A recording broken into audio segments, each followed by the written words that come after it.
How's it going, family? Let me know if you could hear me.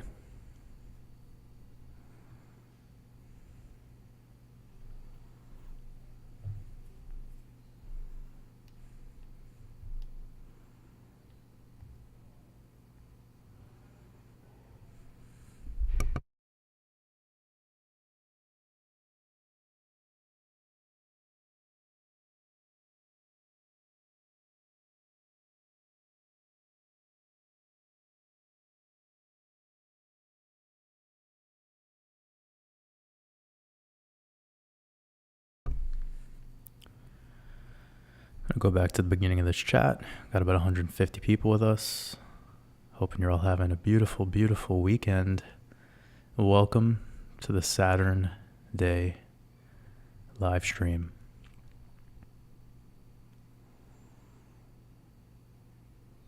Go ahead, give this a thumbs up if you can. Help boost the algorithm. Shout out to Mr. Jansen. Appreciate you hanging out with us. Appreciate you helping out with moderation. Sending you lots of love. Appreciate you, Tyler. Much love.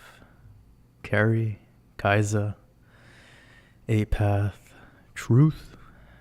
Got one-on-one with us. Appreciate you showing up, brother. Had a great time connecting with you a couple weeks ago. Looking forward to reconnecting.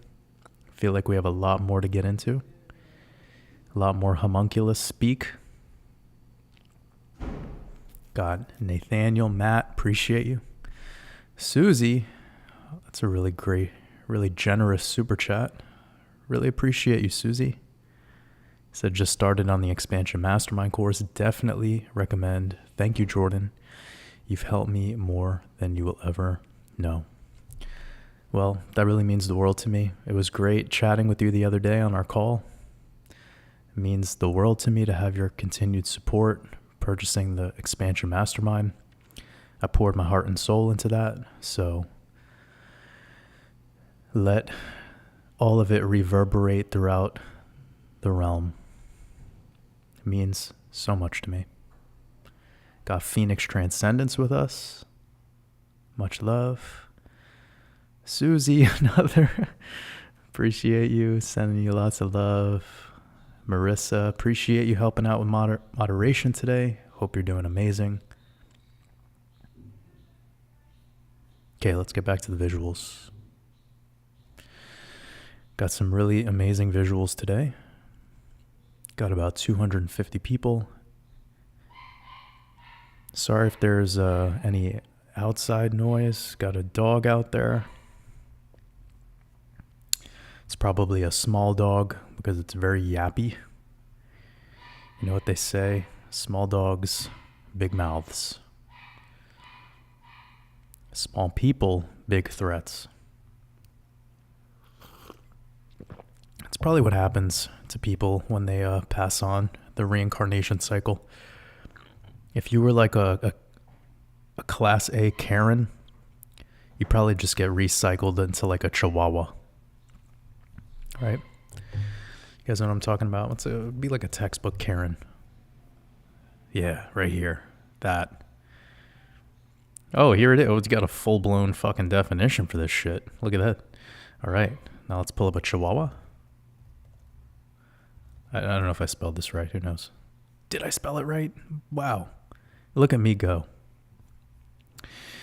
I have some talents, allegedly. Whoa, look at that thing. Yeah, that looks like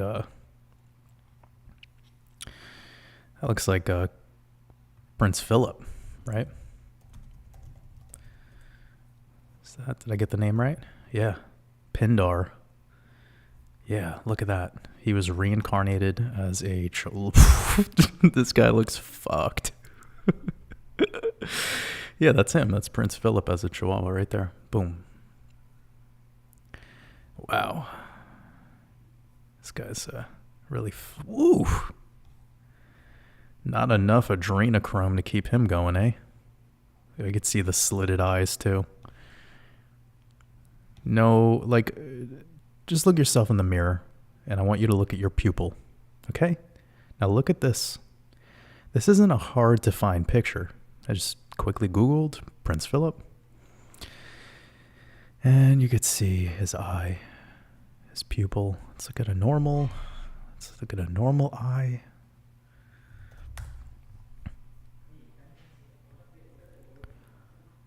Okay, see the roundness of the pupil. All right, we're going back to anatomy class in 3rd grade. And then we got this guy. Oh my goodness. Look at that. It's a primetime jackal. Ooh, that's awesome. Look at that hat. That's definitely the hat that this guy should be wearing. But yeah, that's what you get reincarnated into when you're a yappy yapper. You know, your voice is the ultimate tool. Don't turn it into a weapon. Every time you speak, every time you hum, sing, anytime you're using your throat chakra, it actually sends the vibrational frequency down your entire body. So if you're yappy, like this dog outside this place is, you're just dismantling your whole essence. There's people putting sweaters on this shit. Humans are interesting, like what we desire to do with genetic modification of animals. All right, he's back to Prince Philip and his fucked up eyes. This is great. This is a great way to start off the live stream. I'm sure you guys are enjoying this. Oof, my God, this guy is hanging in there. He's dead though, right? Not dead. What I mean by dead is his consciousness has been transferred into something else that could store it, some vessel that can hold this frequency. A white top hat. Oh no. He is surprised. He's like, I only get 1 3-year-old's liver today? Just 1? I thought I was a good boy. I thought I'd get 2. It's like, no, Philip. You're past your prime. We're wasting good meat on you. And we can't do that anymore. It's time's up. All right, we're going to move on. Get back to where we started. Hope everyone's doing amazing. We got 320 people. Lolo Blondo sending you lots of love. If you ever want to book a call, go over to WatersAbove.com. And there is a section right there. Book a call. You just fill in some information. Looking forward to talking with you soon.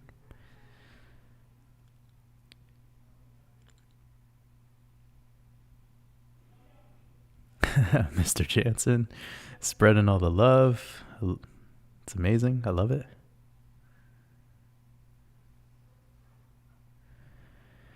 We just kicked things off about 10 minutes ago, so we're letting everyone join in, get to 500, 600 people. Raised by Wolves, I appreciate you becoming a YouTube member. You were officially red-pilled. Welcome. Welcome to another day in the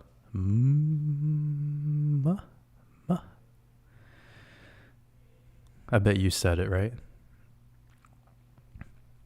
Oh yeah, Raised by Wolves. I think this is Jace, fellow Wolf, OG Wolf, who's been following my work. I believe he's gone ahead and started his own decoding, so go over and check out his work. I hope I'm speaking truth right now and not confusing you.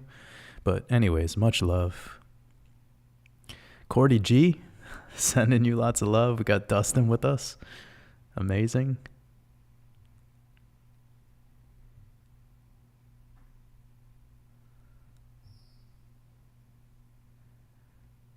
Couple days out from the full moon. We got 3 more days. 3 días más. Where are we at?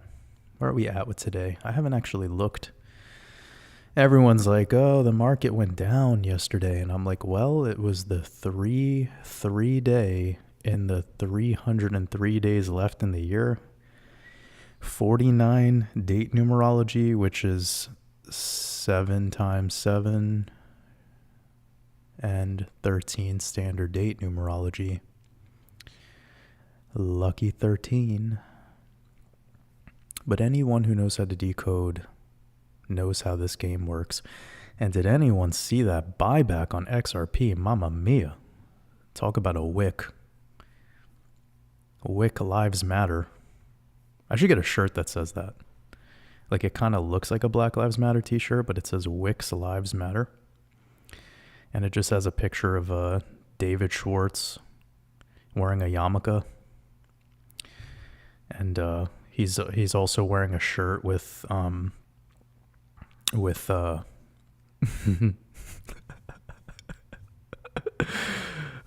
not even going to go there. Not even going to go there. But look at this wick. My goodness. Let's measure this one out for fun. We're not going to talk about crypto, by the way. So for the people that want that, I'm sorry. Oh, 6.6%. There you go. Good old 66.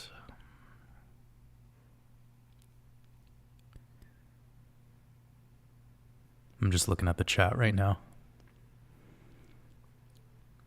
Just another day in the matrix in this market, eh? Bitcoin down. Look at the numbers here. Look at the numbers. I'll just let me quickly do this for everyone so all the questions can go away. Bitcoin goes down $1,107. So let me show you that in numerology. It's 117. And Bitcoin equals 117, reverse ordinal. It also goes down 4.7%, which is 47. And Satoshi Nakamoto is 47 years old right now. And it went to 223. Literally closed at 223. Which is the reverse of Skull and Bones, which is the year that we're in.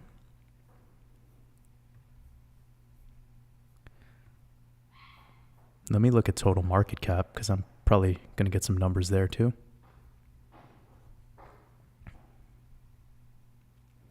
Oh yeah, 103. Market cap at open was 1.03. That 103 brings you back to Mercury, who's a very important player in this game because he is fiat money and fake money, which is also crypto.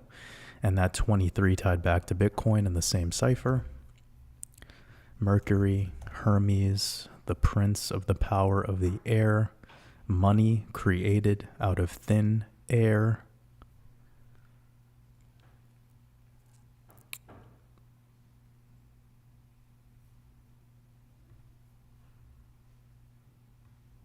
All right, I got to get out of this.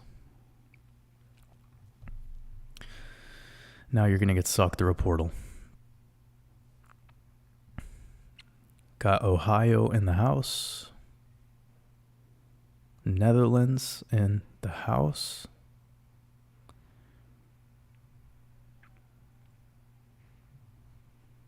It's great to see wolves all around the world hanging out with us.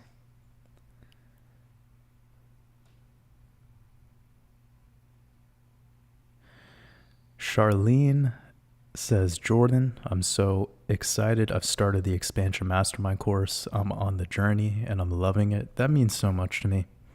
You guys are amazing. I'm hearing so much incredible feedback about this Expansion Mastermind.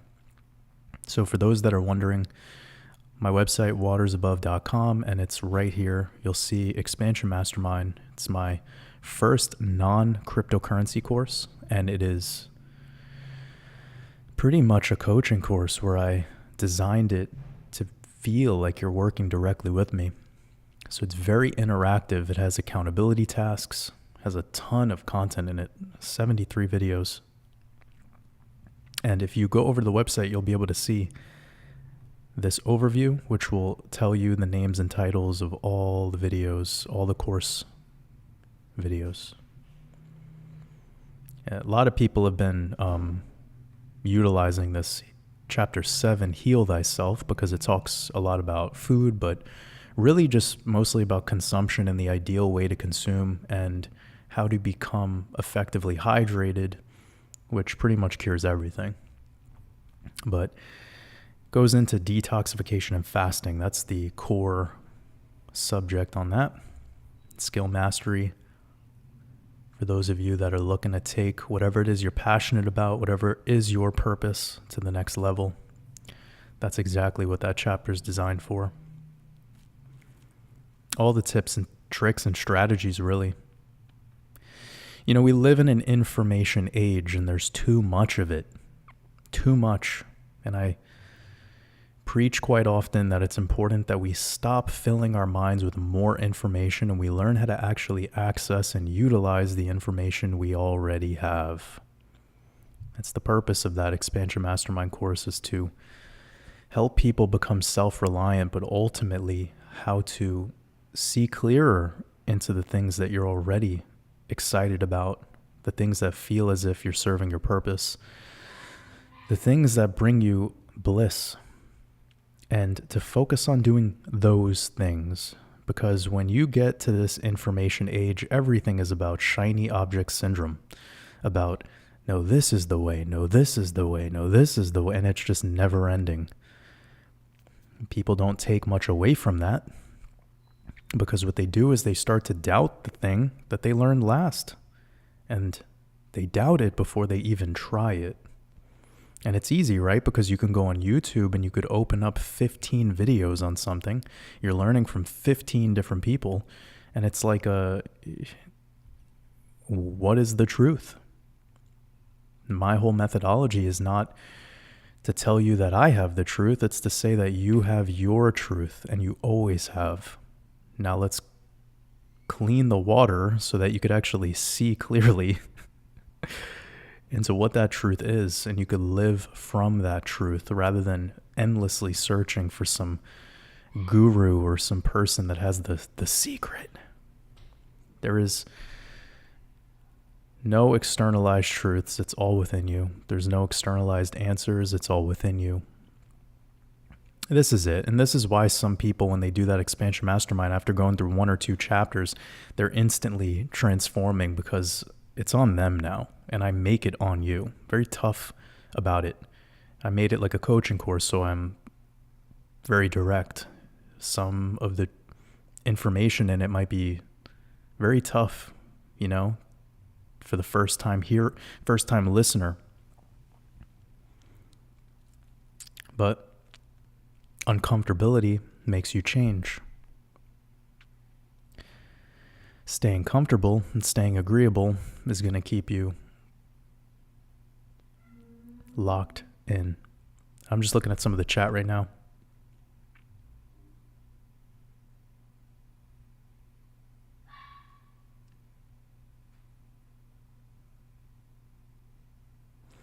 Jason W. Lewis, sending you lots of love over to Mexico. Jaja, sending you love to South Australia. Sarah Lynn, maybe one day that'll come. Paula Rose.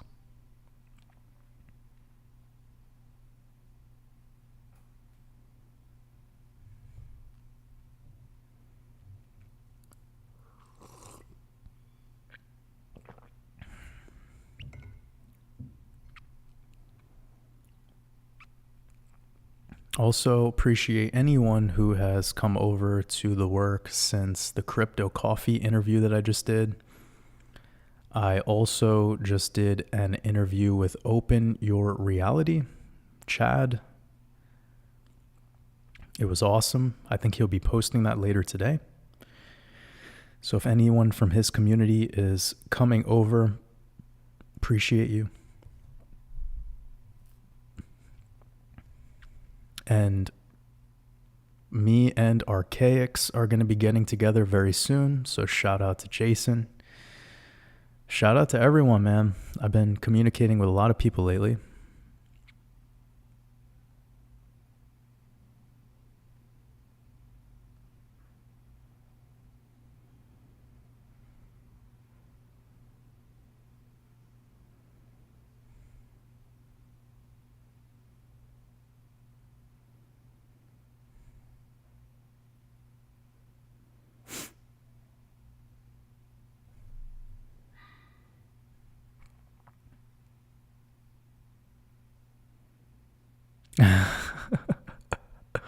Somebody said, wait, did you just said Pindar? Yes, I did. See, I know. Some people think that Waters doesn't know, but I know.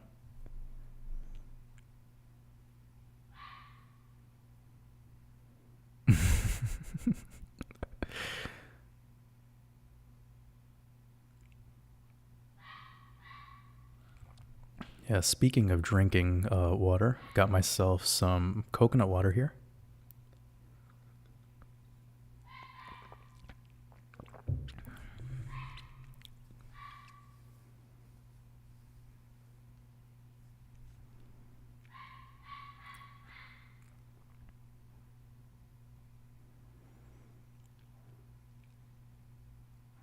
Oh, when did Prince Philip die? Let's look at the date on this for fun. Ooh, you see this right here? This is the poppy. He's wearing the poppy. It looks like an apple, but it's not. It's a poppy. This is all code.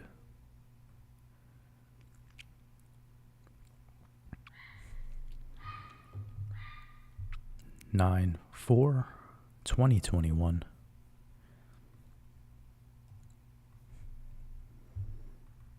Yeah, correct. April 9th, 2021. There it is, man. Died on the 99th day of the year. Like Jupiter is your 99. And we got that 18. Very nice. Very nice. Nines all around, everyone. Okay? So his date numerology in the double digits, the way that I like to do it, giving you the 5-4, that's 9. We have the 1-8, obviously 9. Day of the year, 9-9. Bellissimo. All about those nines. He's ascended. Oh, and the 9th day of April, which is technically the second month of the year, which, think about this esoterically. March is your first month, April is your second. That would be 2 for the month, 9 for the day, 2, 9, 2 nines, 2 nines, 2 nines. It's all nines. This guy's death date.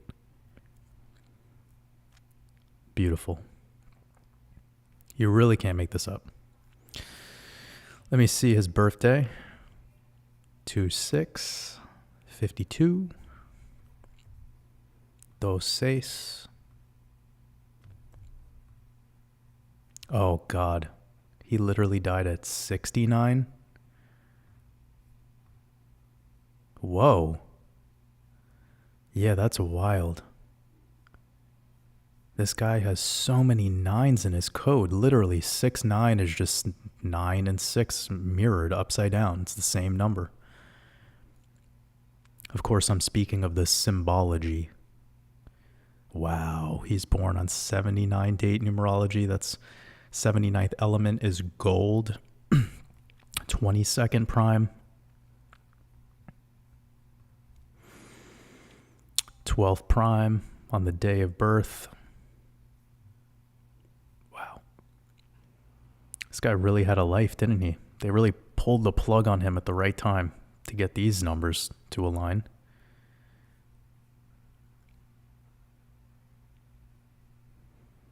You can never figure out these people's real fucking names. Like, what is their name? Why? You ever think about this shit? How the royalty doesn't have to write their true names on their birth certificates. They write their titles. So he was, I guess, born Prince Philip, Duke of Edinburgh. Oh, no, okay, sorry. I should have looked at never mind. He was born Prince Philip of Greece and Denmark, I suppose both.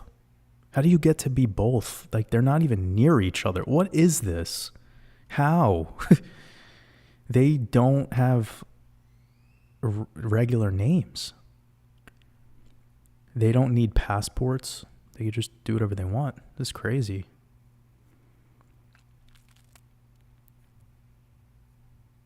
Like, homie was born in Greece. Kingdom of Greece. What's going on here? Look at this flag. You guys notice something about this flag? The cross in the middle of it? That's not a Greek flag.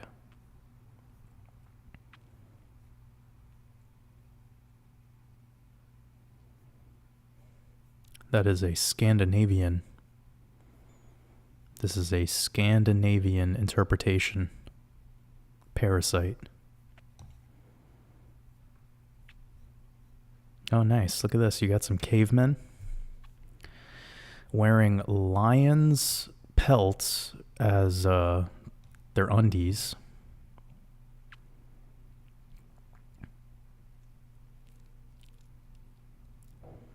The fuck is going on in the background here?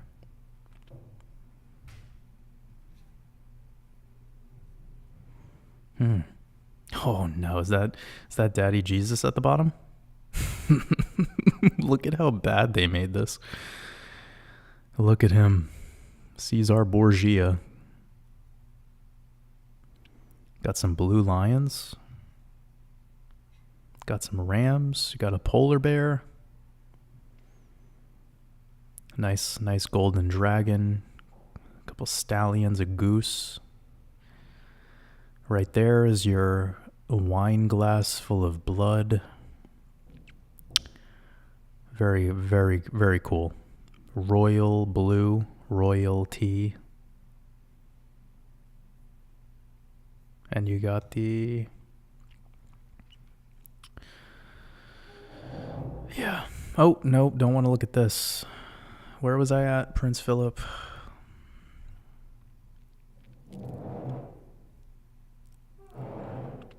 God, it's so fucking noisy here. Apologies, family. You just got to deal with the outside noise. I have a really good microphone, but, you know.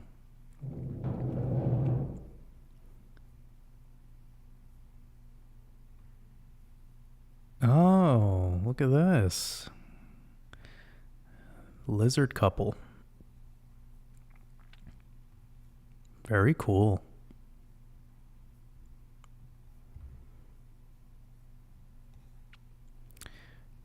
Why does she get to wear the crown? You ever wonder? Like, here's the thing, family. Here's the thing, okay? There's two of these fuckers, and there's like 6 billion plus. I mean, back then, I don't know in the 50s what the world population was. It was probably like 5 to 6 billion, something like that. And we allow these people to just do this.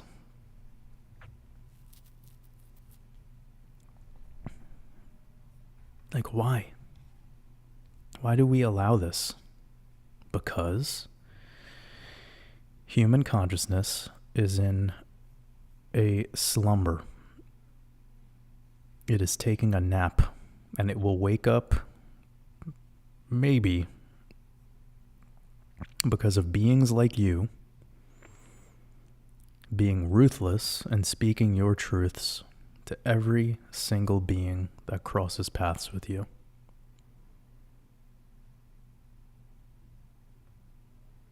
Look at this complaint. Philip privately complained, "I am nothing but a bloody amoeba. I'm the only man in the country not allowed to give his name to his own children." Womp, womp, womp. But your children are born in a fucking castle, and they don't pay taxes, and they don't need to work, And they don't pay for electricity or water or anything. What are you bitching about? What are you bitching about? What a complaint, right? What a fucking complaint. These people have like nonstop like organs and blood coming to them all day, and they're complaining about fucking... Gotta love it. You gotta love it.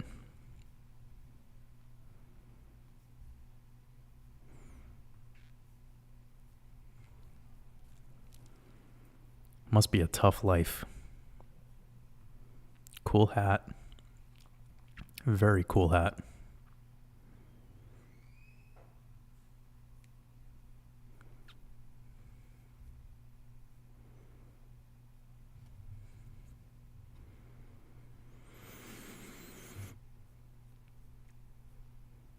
It's like a Walt Disney. I've been thinking about that guy lately. He has some... Oh, dude. Oh, yeah, he died on the exact same day he was born.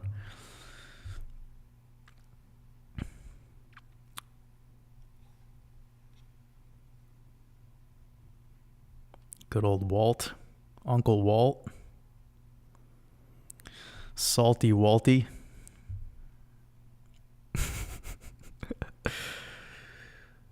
December... Oh, no, sorry. He was born December 5th and died December 15th. Let's look at that. Of 66. He died at good old 66.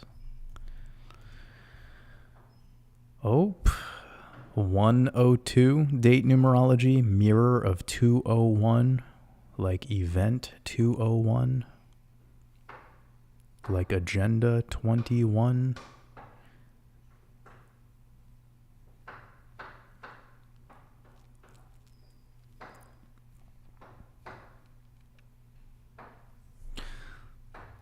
Walter Elias Disney. Oh my goodness. Name 201. Born on 102 date numerology. Name 201. Basic Gematria. God. 53. 16th prime number.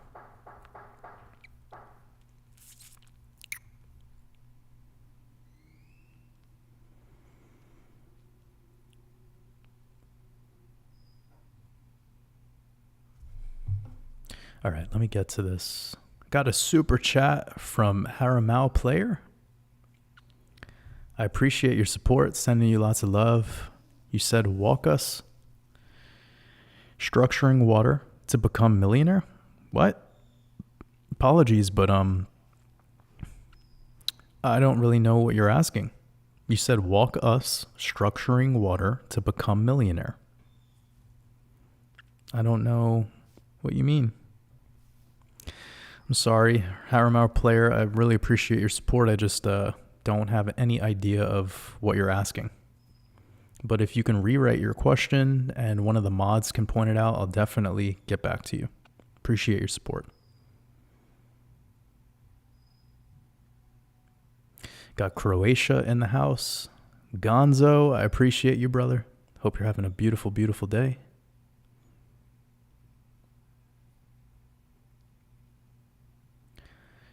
Croatia is beautiful, by the way. I only went to Croatia one time for like 5 or 6 days. It was pretty amazing.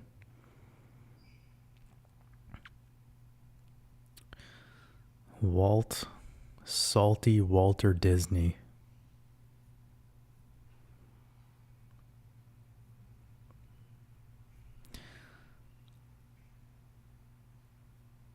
Okay, let's see the days between deaths. So 1900... Oh, wait. We were looking at...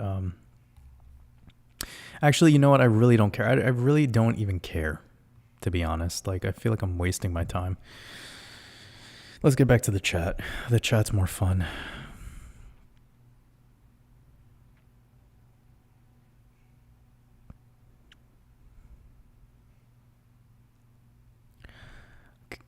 Deborah, sending you love over to Cape Town, South Africa. That's amazing. Tyler says, when are you and James True gonna do an interview? I don't know. James True. Let me... Oh, fuck. Yeah. I remember that guy. Yeah. Okay, if I have this correct... Damn, it's been a minute. I think I listened to James True back before, like right when the pandemic started, like right around that time. Kind of around the time that I was creating my crypto mastermind course. I was developing it and I was working with private clients before I had the YouTube channel. Yeah, that's what I know. That guy's fucking on point.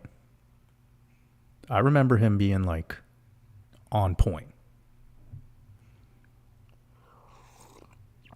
So yeah, I would love to communicate with him. But okay, but I'll say this, all right? I remember the reason I kind of pulled back from anyone involved in that, because it wasn't just him. I think it was like that other guy, Owen Benjamin. And by the way, guys, I'm about to be probably so wrong about what I'm saying. So don't crucify me. I'm remembering right now. And this is kind of just where I am with my own consumption of content. When I start to see other people get involved and then there's drama, I just go, okay, this isn't for me.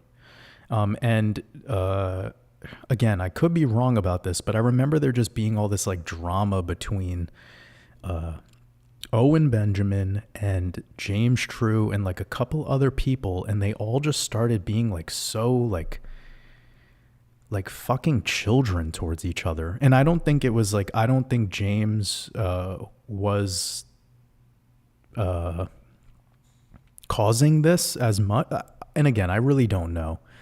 But as of what I've watched of James back in the day, going, I guess, 3 years ago now, it's been a minute, on point, like super on point. But then it was the drama shit that like I just don't care when other so-called truther YouTubers are all like in this dick measuring contest about how to do life and community and how to think and analyze and perceive. And it just becomes this wishy-washy weird kind of thing. And then also with Owen Benjamin being like a Christian who would keep bringing everything back to this kind of like, if you're not a Christian, you're like retarded kind of stuff. It's like the same energy when people are like, if you don't believe in flat earth, you're retarded. You know, this isn't WatersAbove saying what I'm saying right now. This is like what I hear. And then when I get that energy, I stop tuning in because it's silly. Like you're a grown man and you're talking like a 14-year-old. Actually, I know 14-year-olds that are more eloquent and delivering their perspective without judging other people's decisions and choices. And deleting this person's whole, catalog of gnosis because they don't believe in Caesar Borgia. Because they don't believe in a astrological story that has been plagiarized time and time again and rewritten by a group of pedophiles at the Vatican to be delivered into this new age, the perfect time, the Holy Roman parasite. So people are going to go along with that scam, then damn, talk about being asleep. But yeah, again, I try to not talk about anybody that I do not know. That whole sequence of events was something I tried to steer clear of. So I make sure that whomever I communicate with, that it's never going to be dramatic, that you allow me the platform to share my truth. I share, my perspective, and then I allow you the same. And then we collaborate. We help each other remember. That's it. We help each other wipe away this amnesia that we're all experiencing. This like cosmic amnesia. That's what I want to do when I communicate with other people. But this whole right and wrong thing, and I can't follow you unless you commit to some religious institution, that's all like level one. Level one. And I'm not saying that James is like this. It could just be the other guy. But that's a lot of this so-called truth or movement. It's a lot of that stuff. This like whole committing to one concept and then giving up. Being like, my whole personality is the flat earth. Like, really? Talk about a damaged ego. And this is a real thing. This is a real, and actually, okay, as I tend to do, let's bring this to us. Let's point the finger at ourselves and look in the mirror. We all have to admit, there's been times in our lives where we made a commitment, and then in our process of making this commitment, by the way, everything I just said about other people, tune out of that right now. Focus on yourself. Close your eyes, take a deep breath. Waters is speaking to you. How many times in your life have you made a commitment and then you allowed that commitment to become your identity? See, this is what a weakened ego does. Okay? It's weakened. Your force field is down. It's been penetrated. And now you're holding on to identity for dear life. And then when you make that commitment, and it's identity based in terms and names and isms and ists, then you defend that commitment. We call that pride. Please be real with yourselves right now, because we all do this. And this is not love. This is not real community. When you act like that, that's called being in a cult. Pride maintenances the shackles and the chains to your cult leader. And that is living side by side with your behavior, which tends to be obedient. So obedience and pride, when combined together into groupthink, becomes exactly what these so-called NPCs are doing. You just decided to start doing it with the diet you eat, or the shape of the earth, or blaming one particular group of people that are so-called running the show, right? It's the lizard people. No, it's the Jesuits. No, it's the Catholic Church. No, it's the Black Pope. No, it's the White Pope. No, it's the fucking Anunnaki. No, it's the... Grow up. But people make this commitment to flat earth, and then now it becomes them. They are a flat earther. How sad. How fucking sad. Here's the thing. You're not your name. You're not your gender. You're not the skin color you have. You are none of that. You are not the diet you eat, the music you like, the places you like to go hang out at. You are none of that. You are infinite consciousness. You're a soul. You're light. You're trapped here in this physical to have a physical experience and enjoy yourself,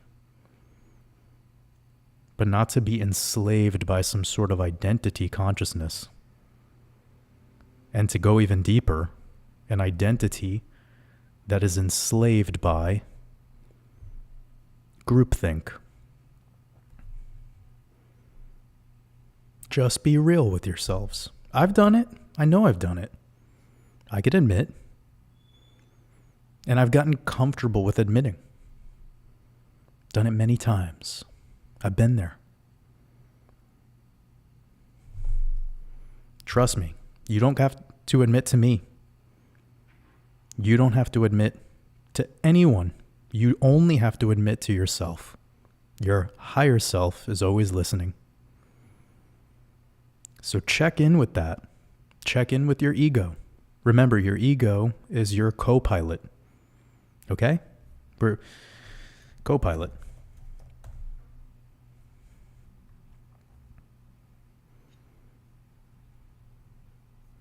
Look at this.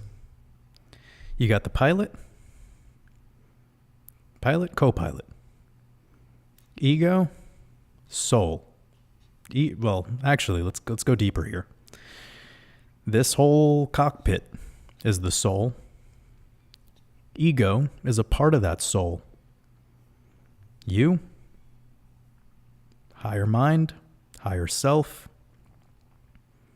This guy's here only with you when you're in the physical. When you get put into this airplane ship, into this rental vehicle we call the body. It's the Ka, the Ba, and the Aku. It's different parts of our soul. The Ba and the Ka and the Aku. The Aku, the ego, the echo. Anyways, we've talked about this before. You don't hate the ego. He's not a bad guy. He's your homie. All right? So it's not that you need a fucking ego death. That's bullshit. You just need you need to fist bump him. You got to go, how you doing today, ego? All right? You holding strong? You going to protect me today? Yeah? All right. But when co-pilot starts reaching over into your side of the, control board and starts pressing buttons and changing the direction and shit without listening to your orders first, he's not playing his role. Got to keep him in his place. Check in with your ego. Check in, but become homies with him. Fist bump him.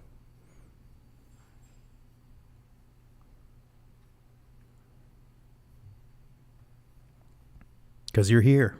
You're in the physical. You have to deal with this. I don't care how many hours you meditate, how many fucking LSD trips you have, how many you could be hanging out with a shaman 24/7. It does not matter. You do not need to kill off your ego. You need to learn it. You need to learn it.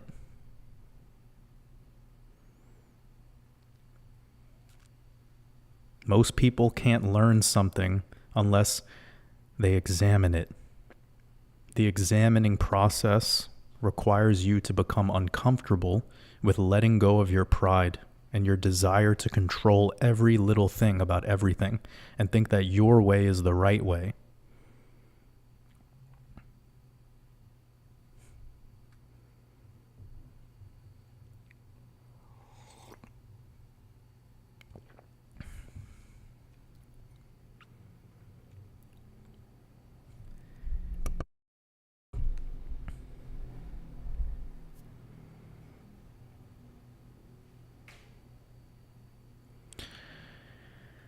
Looking through some questions.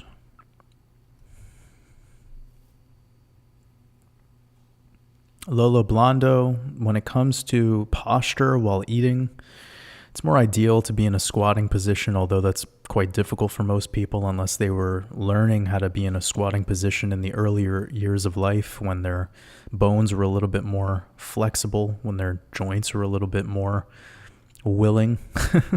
As we gain in age and we're used to sitting in these chairs and, the driver's seat of our car, etc., your bones fuse and get used to a different posture. So as for eating standing up versus sitting down versus any of that, sitting on the floor being grounded is ideal. Mostly in a full lotus position would probably be ideal, but I would say the bigger and better advice here would be instantly go for a walk after you eat, especially if you're eating cooked food. Go for a walk around right after you eat.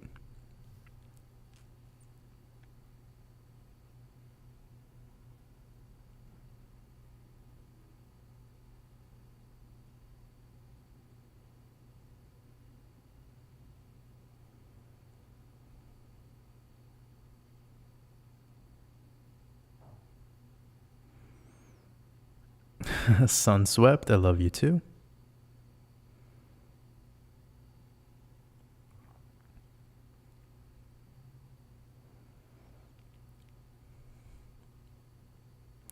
Reich Leopold, much love. Appreciate you.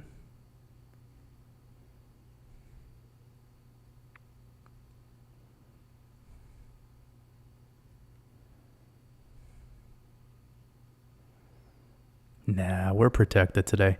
Oh, I got a super chat from Kylie Koo. Appreciate you. I really appreciate the super chat. You said, hey, Jordan, are you familiar with George Wiseman and Brown's Gas? No, I have no idea. I really appreciate the super chat, but I am unaware. Maybe if anyone else in the chat wants to fill in.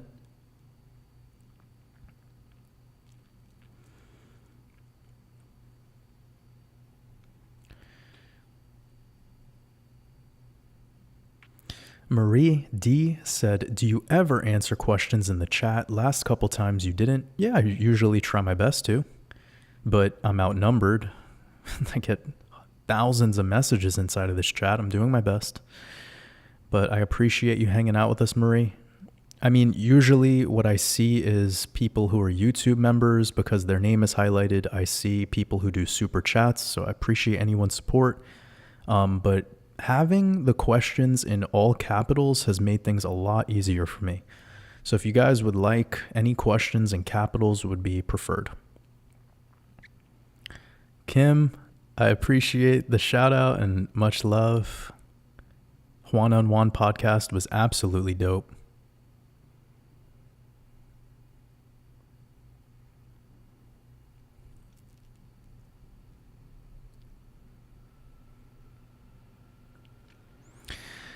Xavier says, you're being used and you don't even know it. Do the opposite of what you say. Goodbye.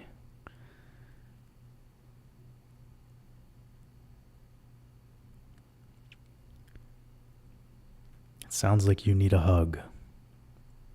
Sounds like you need a kiss on the forehead. Love Stonks, I appreciate you. Sending you lots of love.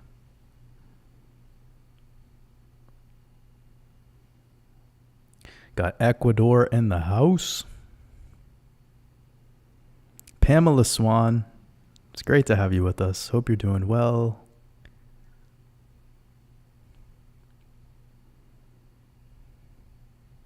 Got D Vortex hanging out with us. I appreciate you. Shout out to D. Ryzen Ability says, what's your thoughts on Saitama? Saita Pro Wallet. Well, Ryzen and anyone else who is sending super chats, I don't really want to be getting too much into crypto coins and doing coin decodes or any stuff like that in these, just because if I allowed them, then a lot of people are going to start doing them, and I just kind of want to keep this going with the flow. There's thousands of altcoins out there, and it's not really, they're more alike than they are different, unfortunately. But I have not heard of this project. I probably have, but I don't think I've done a Red Pill podcast on it. So over on my Patreon, every week I do a podcast where I cover altcoins that our community votes on. So the community votes on the altcoins, and it allows me to see charts that I would have normally never even thought about for the first time.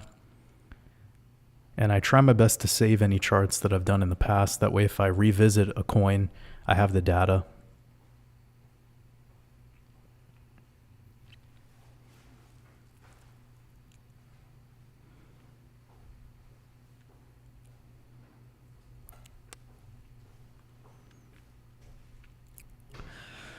Just looking at some questions. 520 people with us.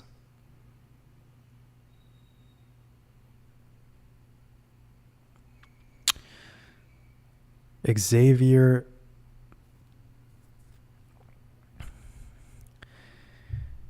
Xavier, I think it's really awesome how you are staying here in this live stream and giving me all your prana. Yum, yum, yum. Keep it coming.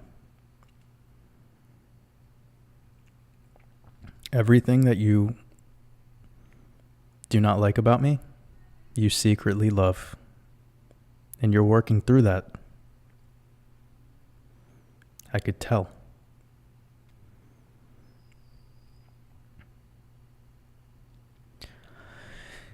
Yeah, I'm definitely looking forward to connecting with Archaics. It's going to happen in a couple days. See how it goes. I think we will get spicy, that's for sure.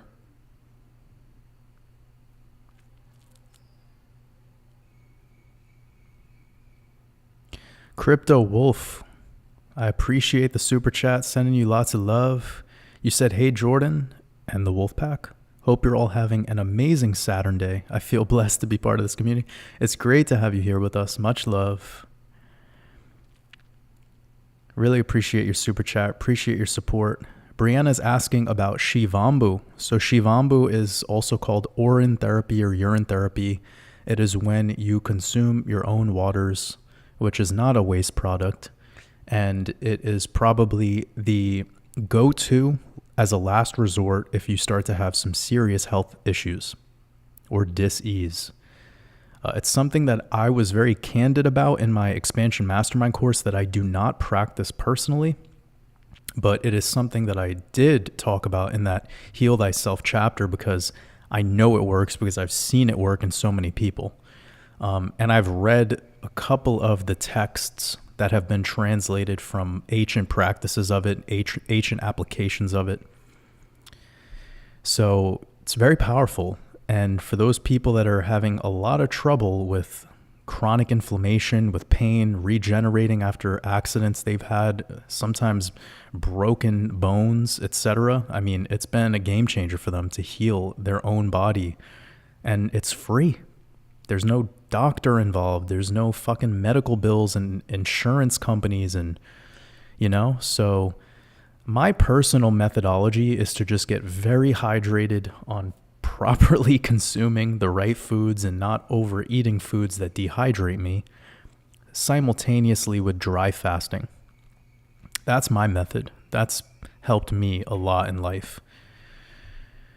But for some people, depending on how their cards were dealt to them or whatever they've experienced, Shivambu seems to be one of those last resort things that is a game changer when the standard detox protocols are just not working.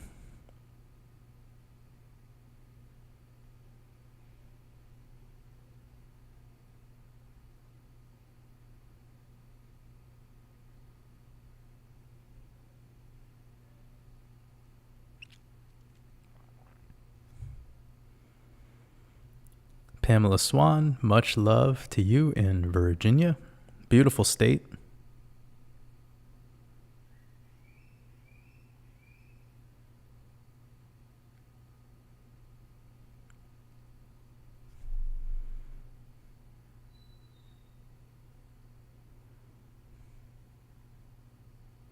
Mr. Origami, I really appreciate your super chat. You said, wanted to hear your opinion of the recent Megan Hall and Caroline Ellison ritual.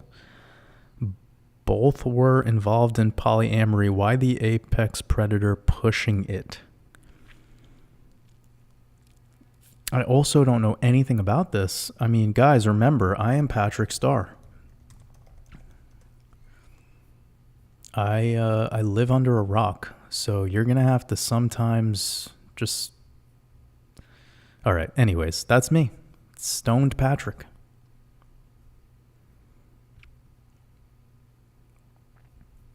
Anyways, back to reality. Let me type these names in and see what I get. The exoteric. Diving into the exoteric. Caroline. Let me just go one at a time. Megan Hall. All right, what's going on here?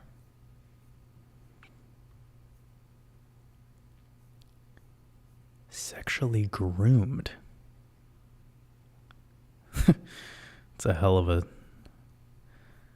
Oh God, it's the news.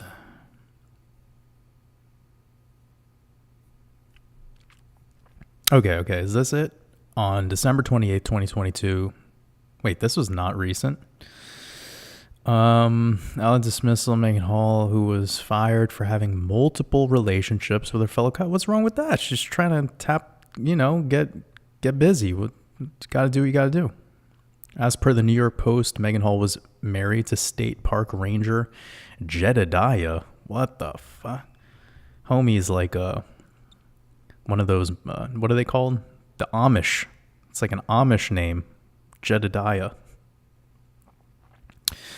Involved in 6 other offers. So what's going on? She's just sleeping around. This is typical behavior for the collective.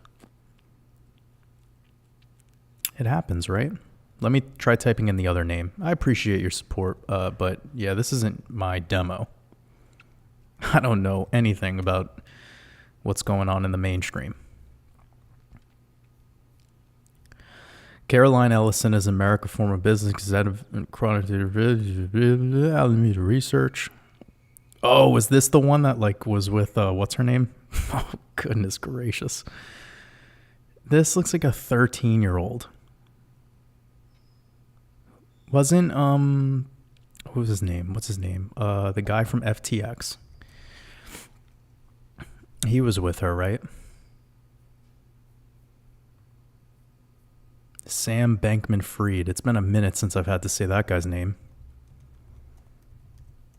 What's he up to? Remember when he was the talk of the town and now no one cares? Yeah. This is gross. Just thinking about these two individuals in any capacity makes my my lymph curdle. Oh shit, that's really funny. That's a dude from Breaking Bad or whatever.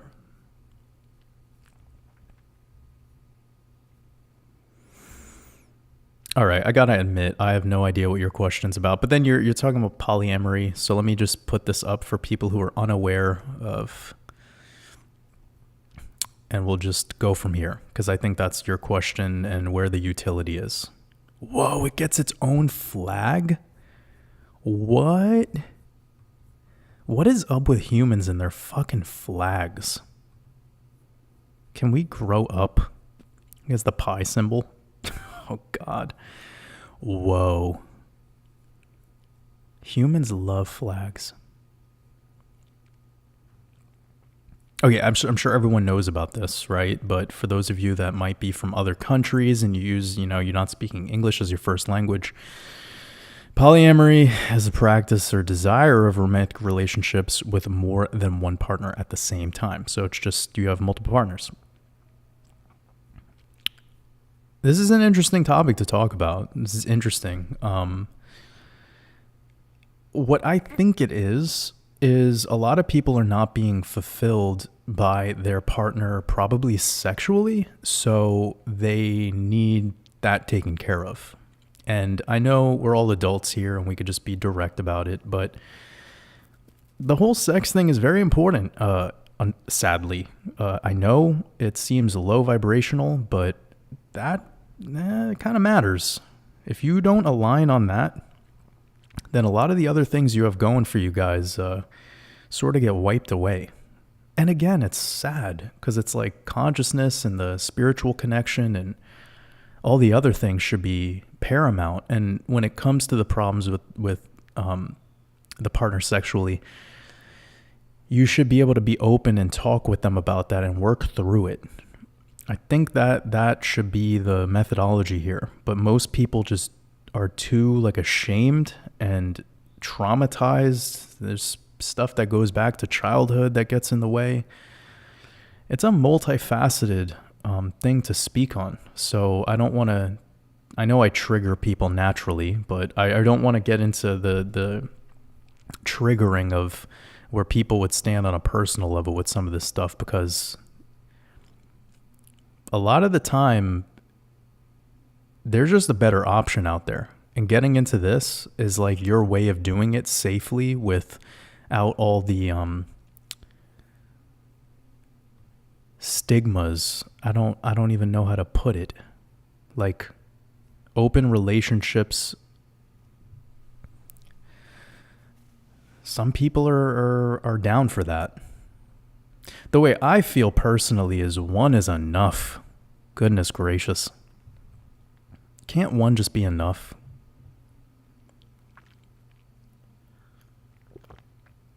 It's the last thing I'll say. If one isn't enough, then it's not the right one.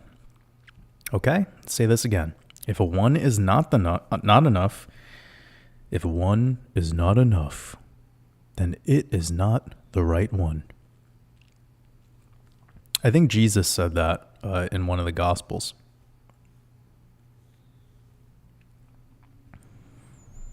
But seriously, if one is not enough, then you got to be a better selector. And this starts with women, too, by the way. You guys are the selectors. Pick conscious men. Because if you're here, you're conscious.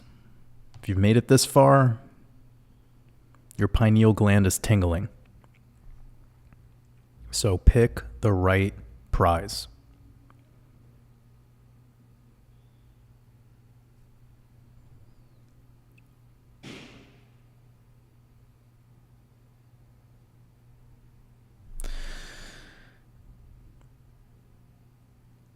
Laura C. says, it's part of the human experience to attach our identities to some beliefs. Yeah, for sure, Lara, and we should learn from them. We should allow those things to heal us, not enslave us.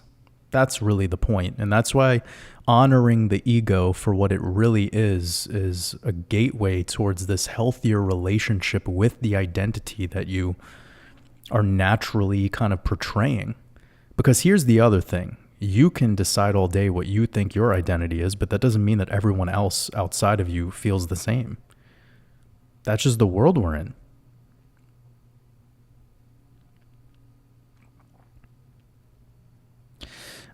Blue Dude says, tell us, are you a Mason? You never tell us about your logo.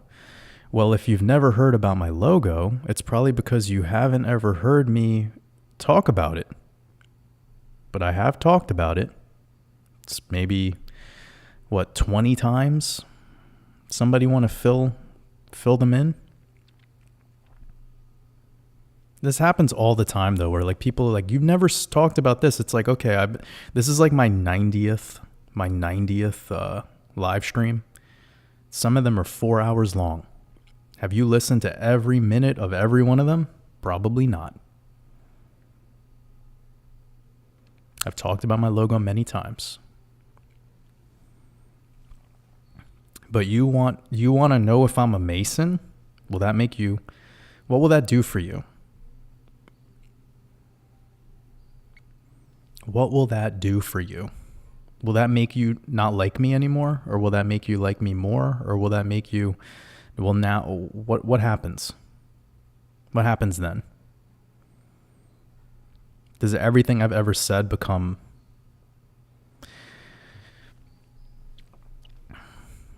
Sometimes I like mosquitoes, but sometimes I'm like, I don't want my blood sucked today.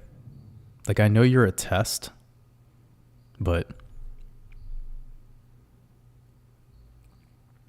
sometimes I don't want to be tested. It's me, G. I appreciate you. Appreciate you joining the YouTube membership. No, I'm not a fucking Mason. I'm a Puerto Rican who was born in Brooklyn, New York, and my dad is a drug addict, and I have long hair, and I don't hang out with anyone, and I work 14 to 16 hours a day. I play guitar maybe 3 of those hours. I create, I eat fruit, I create some more. I don't have any fucking time to spend with Masons who don't know anything about anything. I've had Masons call me, actually, and they don't know shit, and that's why they're calling me, because they need gnosis. That's why they become Masons, because they think they're going to find shit by going up to other men, shaking their hands, and now they're going to have wisdom imparted to them through a handshake. It's fucking silly. It's a boys' club. It's not even a secret society. Masons are nothing. They're nothing. They have no power. It's just a bunch of dudes getting together to fucking talk about the last Sunday's football game. And then they wear weird shit. They wear aprons and fucking white gloves. They're silly. You want to learn? The last place you're going to learn something is in a Mason lodge. Here's the thing. If you're not of the bloodline, you're not going to be able to get too far in Masonry anyway, so it's a waste of your fucking time. See, truth only comes to those who become one with all, who become naturists, who become aware that the mind is all, who become aware that we are infinite consciousness.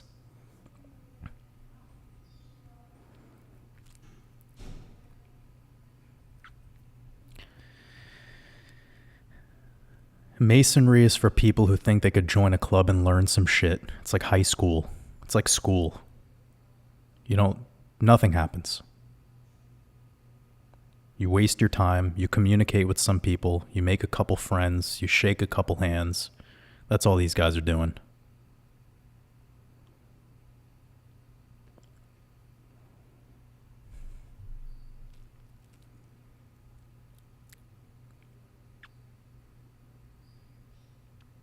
Got about 550 people with us. Appreciate y'all.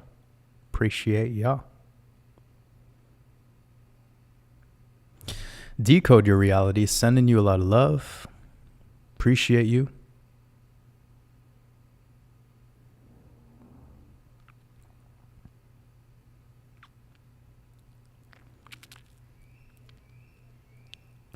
Sarah Lynn, I appreciate your super chat.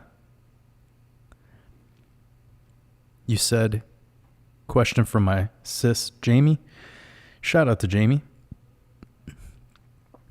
You said advice on knowing what decision to make, yet going against your gut and making a bad choice and then having guilt after. Okay, well, that's multifaceted here, right? Advice to knowing what decision to make, well, it really comes back to intuition. And obviously you're bringing that up as the gut. But you're talking more about the aftermath when you feel guilty or you feel like you made a bad choice. Well, you got to be aware that there is no bad choices whenever you took action, because taking action is everything. And so many people hold back from taking action because they're scared to take risks. So even if you didn't succeed, that's not truly the end of it. It's healing you. It's teaching you. It's an opportunity. You need to learn how to look at a problem being an actual opportunity, because you will eventually have a solution for it. Leslie Aberlin, I really appreciate the super chat. That's really generous of you. Sending you lots of love. You said starting Mastermind Course a second time, more fun knowing you. Yo, that's funny. I appreciate you, Leslie. That means a lot to me. Really sending you a lot of love. But getting back to the question about the feeling the guilt after you made a choice, after you made a decision, I have this mantra. Actually, I wrote this on a note and I made it my phone background for a really long time. I'll show you.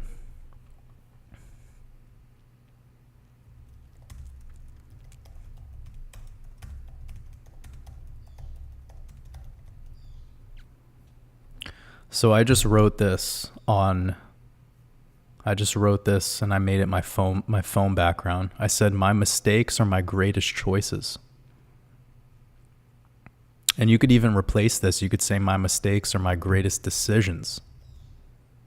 Because you made a choice, right? You decided to do it. You decided though, right? Don't look at the Gematria. Just pay attention to what I'm saying. Because I know that's what people are doing right now. They're like looking at the numbers. It's a waste of time. My mistakes are my greatest decisions. Of course, it adds up to 100 though. But that's what it is, man. Like, you aren't actually making any mistakes. It's impossible if you took action. Because the only real mistake is you not doing shit. All right? If you take action in any capacity, it is an opportunity. It's an opportunity for you to learn. It's an opportunity for it to heal you. It's an opportunity for it to induce pain in you. Now you're like, oh, I don't want pain. Well, guess what? The pain leaves when it's done teaching you. It's always an opportunity. You just got to look at it like it is. And that's how you get out of that lack trap and you enter the realm of abundance. To be abundant is to be in this knowing. And you have to remove that ceiling of doubt when you take action. But the guilt for the decisions you've made need not exist, because you need to be aware that you took action while most people are barely doing shit. Most people are barely doing anything. They're like keyboard warriors. That's what most of the world has been reduced down to. I heard, what was his name? Crypto Coffee said it yesterday and it made me die laughing. He said, armchair quarterbacks. I started laughing so hard I had to shut my microphone off. But that's the thing. Like, become the one who takes action. Become the one who does. And then while you're in your process of doing or in your process of being, there is no mistakes. There's opportunities. So everything that you've done in the past that you think is a mistake, that you think was a miscalculation, that you think was problematic, that you think was a this, that you think was it was all your greatest decisions. Because you don't really learn too much from your successes. See, that's the thing. Because those are comfortable. It's when you're uncomfortable that actually builds the resilience, that makes you a better responder.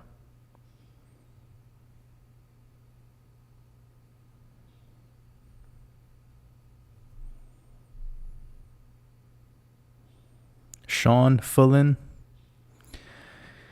said, Waters, you're brave for sticking to your gun, knowing who you are and doing what you do. Love your content and wishing more people were like-minded. Means a lot to me.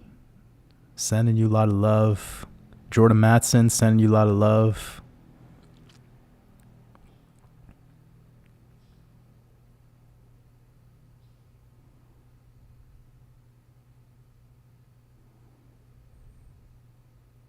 Just looking through some questions. Chrissy,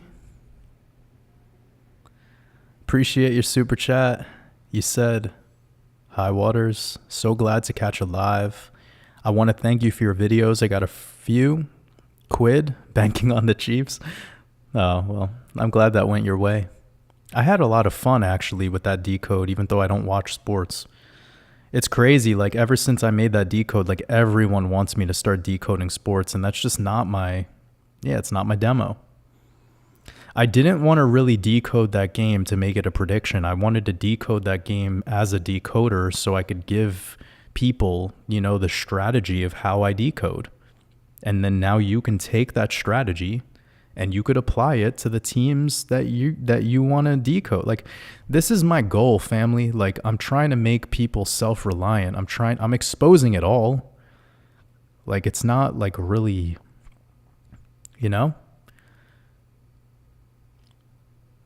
like even in my YouTube video, I made like 3 YouTube videos around that week where I was exposing the big connections that I decoded for free on my YouTube channel. And I did 2 live streams surrounding it as well, and a live stream after the event.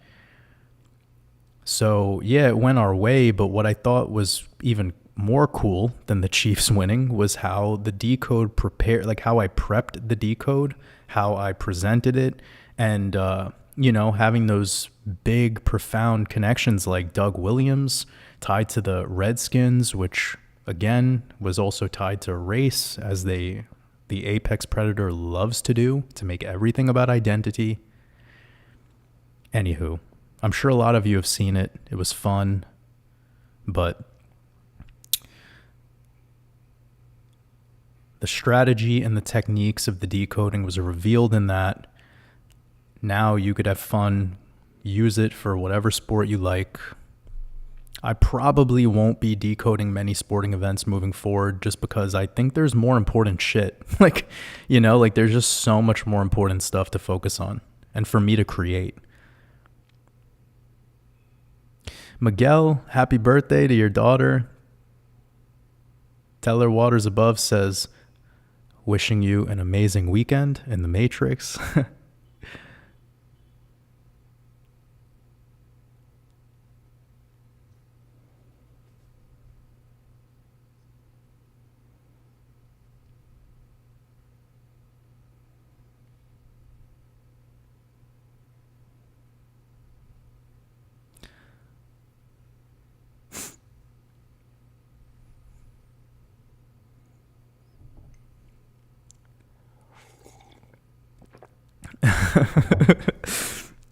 Yeah, you guys probably heard the most ridiculous thing I've ever said, which is that makes my lymph girdle. Yo, I'm a comedian. I'm telling you, man. I'm a comedian.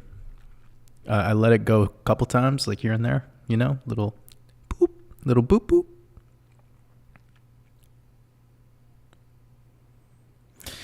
Yeah, Lil Nam, regarding the symbols and the flags, that's definitely true. Like, it is all logos. It all comes back to logos at the end of the day. So that is why the elite code everything through symbols, symbology, their sigils, coat of arms, flags, but also architecture. And that's one thing that a lot of people overlook. When people are looking at some of these big Greco-Roman megaliths, they take a quick picture for the gram and then they fuck off. But when you get close to that thing and you start looking at the detail, you'll start to see the symbols. You'll see things that are tied to zodiac, to mythology. And most people disregard it. But when you become, when you have the eye to see, you start to like be enamored by the detail. As they say, the devil's in the details, right?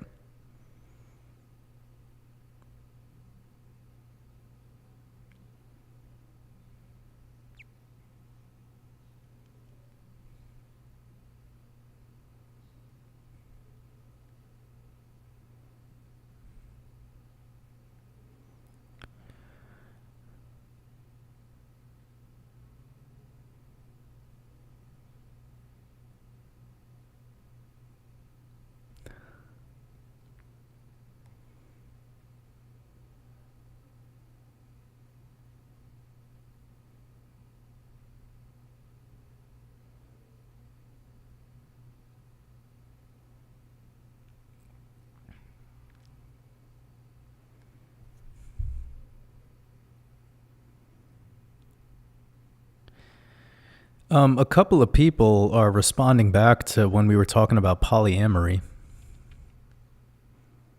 And I think it's interesting to know your guys' thoughts as well.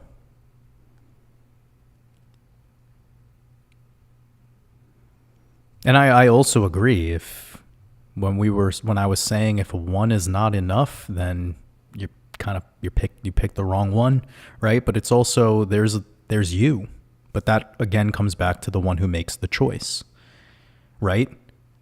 It's not a mistake with the partner you picked that is now you're learning is not the right one. It's not that. It's not a mistake. It's they taught you something. They taught you more about yourself. You learned, right? Love and talking about relationships is a very, very interesting subject matter. And it's something that I do enjoy talking about. It's something I like exploring, but it's difficult. It's difficult because it's something that is definitely a lot to do with experiences we had in childhood. As odd as that sounds, it's a huge piece to it. The relationship that a woman has with her father as she's growing up plays a huge role in how she looks for certain attributes in men. The same thing when it comes. If you guys want me to talk about this, I can. I I know look at that, 333. Es perfecto. Okay, what am I doing here? What am I doing? I'm trying to do 3 things at once, which yeah. Let's get back to reality. Okay. So we were talking about the relationship that we have with our parents individually in the polarity that we are in. So the woman, the feminine, her upbringing that she had with her parents, but specifically the role that her father played in her life plays a big role in how she will look for certain attributes in her selection process of a mate. And it's in reverse for men. And there's another component to this, which is how friendly were you with your parents versus how, were they a father or were they a friend? And this is really important because some people have a shit relationship with their mom, but an amazing relationship with their dad. And what it really is that they are friends with their father. And they're not, it's that there's this friendly component. And remember, we feel more comfortable with a friend than we would with a parent. That's just natural for whatever reason. But when it comes to exposing this even goes for relationships. If you have a girlfriend right now, I want you to know that your girlfriend feels more comfortable talking about some secrets that involve you with her friends before she would feel or have the guts to tell you to your face what's problematic about you or the relationship you guys have or the problems that you're facing. She'll feel more comfortable revealing that to her friends, probably more comfortable revealing it to her friends than she would her own mother and father, the advice of the elders. This is just kind of the new paradigm we're in. Anyways, getting back on track. If you're friendly with anyone, you feel typically very comfortable. Parents are comforting in a very specific way. But your best friend, you feel this trust that has so many more, the limitations to it is almost infinite. Whilst with your parents, you're used to telling them stuff and then their instant reaction to you is to parent. They want to control. Because they made you. So they want you to be safe. They love you, but they love you in a very, very, they love you as you were their creation. Now, your friend didn't make you. The responsibility they have of being in your life is not anything near the same. So again, this is just coming back to comfortability. And the more comfortable we get with ourselves, the more we are able to check in with our egos and just be comfortable personally, well, then the better and more comfortable we are with everyone else. But if you start divvying up roles to each person in your life, like how you're going to be for your mom or how you're going to be for your boss or how you're going to be for your girlfriend or how you're going to be for this, that, and you're just splitting up your personalities into all these little compartments. You're compartmentalizing and dividing self. And this is a common and natural thing we all do. So there's this big component of agreeability that men tend to have whenever they're meeting a woman, because they know that the woman is the selector. So he needs to show off for her, right? Like the peacock needs to splay his feathers. And this is all coded in to every single animal, all of the animal kingdom, including human beings. This is why women wear makeup and why men, do all the other shit they do. Wear a leather jacket and jeans and leave the top 2 buttons of their shirt open. Like that's going to make a difference. He might think that, but it's just conditioning. It's social conditioning. Mr. Suave. But ultimately it's all bullshit and it's all see-through. It's all transparent. By anyone who's tuning into this right now, what will make you a better selector is for you to sometimes put all that identity shit on the sidelines and be very, very raw and transparent and genuine when you're starting off any relationship, whether that be business, sexual, friends, anything. Just be your true self. Stop being agreeable. And all agreeable means, because agreeable can be taken two ways, all right? You have the way of you're the life of the party and people just like have a good time around you. And then there's the other one, which is you pretend to be something that you're not. The very common thing men do during dates, right? We've talked about this many times, but it's very common for men to just nod their heads and say yes and say, yep, I like that. Oh yeah, I like that too. Just keep over and over again. Whatever I gotta do to make her like me. And this shit just fucking eats away at your soul. You keep doing that, you're devouring yourself. It doesn't even matter if you win her over. Your higher self is looking at you right now just being like, damn, you're dropping the ball, fam. Dropping the ball. Your higher self is like shaking its head being like, why are you lying right now? Just to sleep with her? Just to make her go on a second date with you? Like, really, bro? That's your higher self. Now, when you are raw and genuine and real, yeah, you might not have, the easiest, most comfortable communications with people, but you will have real communications with people. And if you speak from your heart, if you take action from the core of your soul, that will resonate with the right one. That will resonate with the exact person that you're supposed to meet because it was coded into that exact moment at that exact time.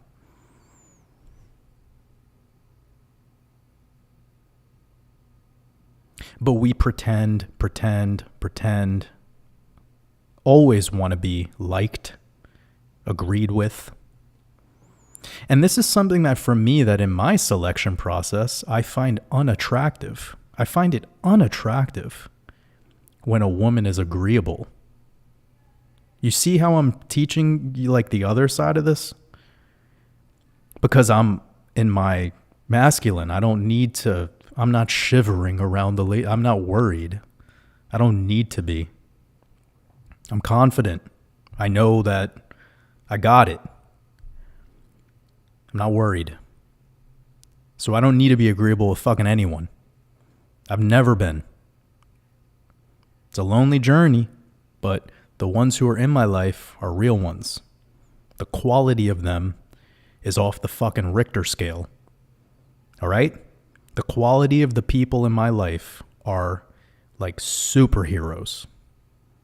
Because I'm very cautious about my selection. I'm not picking people because of their looks or their, how much money they have or friends they have or how big their fucking Instagram account is. That's bullshit.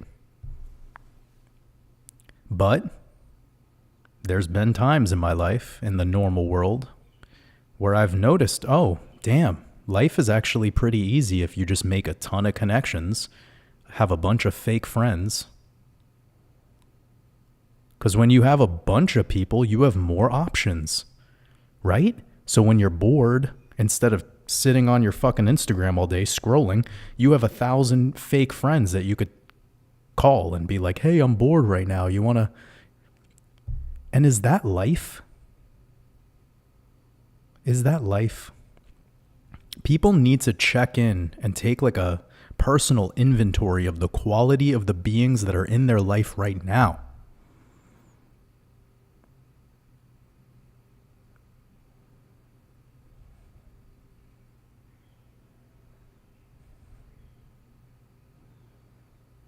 Check in with that.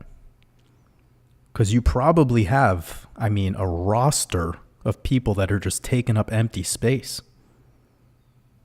I'm not telling you to get rid of friends or anyone, by the way. It's on you. Become a better selector. So if you're a single guy right now, when you're looking for a partner, become the best selector. If you're a single woman and you're looking for a relationship right now, become the best selector. Don't sell yourself short.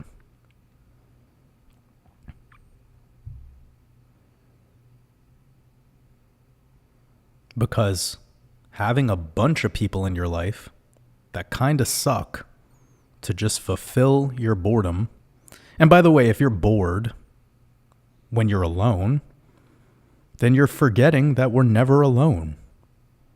It's not that we're alone. It's that we're all one. If you're bored when you're alone, you got to work on that shit first before you start reaching out to all the fake friends.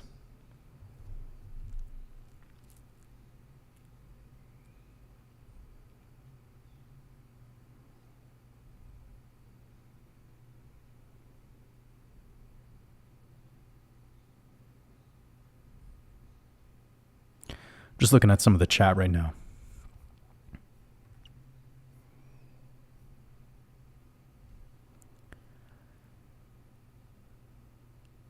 Got 540 people with us.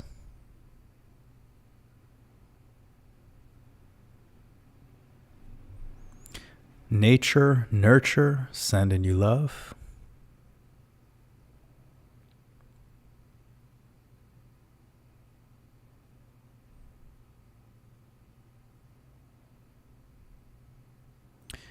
Inga, sending you love. I appreciate you.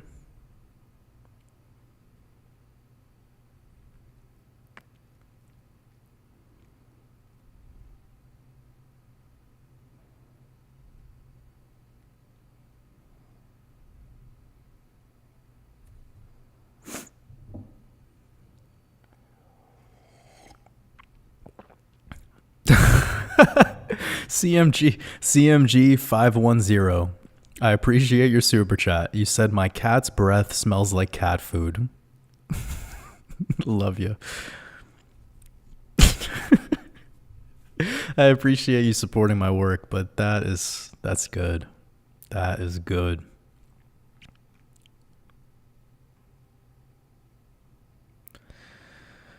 Whew.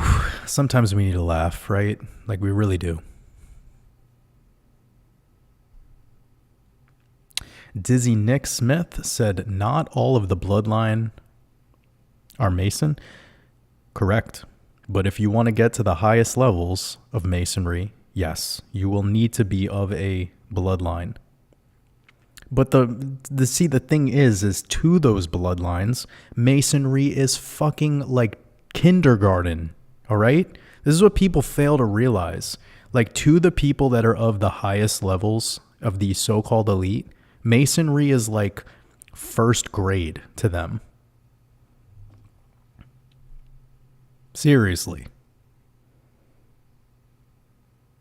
It's like playing with fucking, it's like playing in the playpen. This is Masonry. Just like 10 dudes in a playpen with fucking blocks. Like, I'm a Freemason. Look at me. I'm a judge. I'm the chief of police. I do things. I control the world. This is my Mike Tyson accent. But seriously, like to them, to the highest of the high through bloodline, they look at Masons like Hello Kitty. Same as the Jesuits. Like this is another thing. It's like people think the Jesuits are running the show. Come on, family. Come on. It's a ball pit. It is ball pit time. Okay? I'm sorry to ruin it for people, bro, but this is it. I know this is like so fucked up for a lot of people because they're like, I came to the channel because I heard he tells the truth. He tells the truth? He's telling me that the Masons are playing in a ball pit? What? He's telling me that I know more than the Masons? I can't do this. I can't. I need to X out of this live stream. I'm going to unsubscribe. I need to take a long shower. He's telling me that I have all the answers within me. and that the Masons are a boys' club who get together to talk about sports and Abrahamic religions and play in the sandbox? Yes, that's what I'm saying. That's exactly what I'm saying. So if you don't like that, then this isn't for you. But I still love you. I still love you. I still love you. And when you're ready to leave the playpen, we'll be here waiting for you with open arms. Welcome to taking personal responsibility. Welcome to not being the fucking victim. Welcome to not pointing fingers at some, degree system of men. Welcome to you being the one who controls your purpose and your life, and the only one that matters. Bill Gates doesn't matter. Elon Musk doesn't matter. Andrew Tate doesn't matter. The Queen doesn't matter. The King doesn't. None of that fucking matters. You are either inspired or you are influenced. When you tap into inspiration, you will be able to pay attention to the so-called elite or celebrities or business moguls, entrepreneurs, and you won't give a shit about what secret society or organization they're in. You will only be able to find what serves you and your purpose, and you will leave everything else on mute. That is how you become the fucking alchemist. If you want to get offended because there's some group of men playing together behind the scenes, laying in a coffin and chanting, that's on you.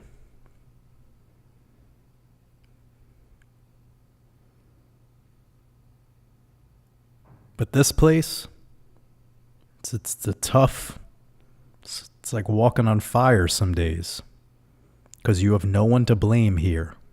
You can't blame the Jesuits. You can't blame the Illuminati. You can't blame the New World Order. You can't blame the Pope. You can't blame Bill Gates. You can't blame Klaus Schwab. You can't blame CZ from Binance. You can't blame me. You can't blame your mother. You can't blame your father. You can't blame your school teacher. You have to fucking look at yourself in the eyes. I want you to go in the mirror and look at yourself in the fucking eyes. That's all you can do. Because that's the only one. You are the universe.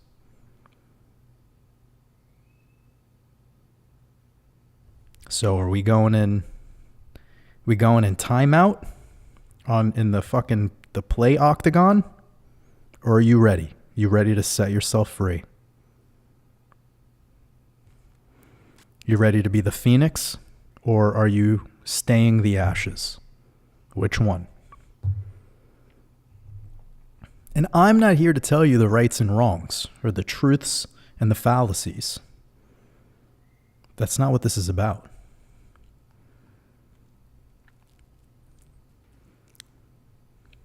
But I do know the moment that you pick your head up and you stop fucking pointing fingers at other people, you start to actually take action, be self-reliant, learn skills, the game changes.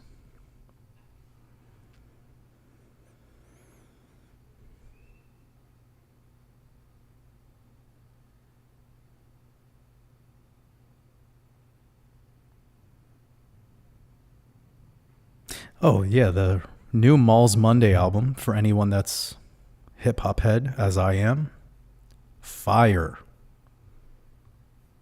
Has a song on it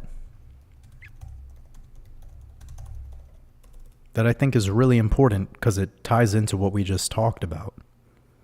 All right?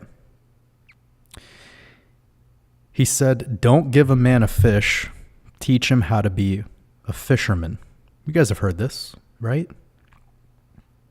This is what we all have the opportunity to do. But the consumer who's mad at the fisherman because the fisherman didn't catch any fish today is wasting his fucking time getting mad at someone else when he could go row his boat to the other side of the waters and just try for himself. But everyone's just showing up to the fishermen being like, "Where's the fish today, Daddy?" And then you're mad when there is none, or you're mad when it's more expensive, or you're mad when the guy in front of you is about to buy and sell it out. Then you get pissed at not only the fisherman, but you get pissed at the guy in front of you in line. You're wasting your fucking prana on this. Go learn how to fish. Shut up. Stop blaming people. Stop trying to be God and control everything. Become a fucking fisherman. I don't even eat fish, by the way. But for real. You get where I'm going with this?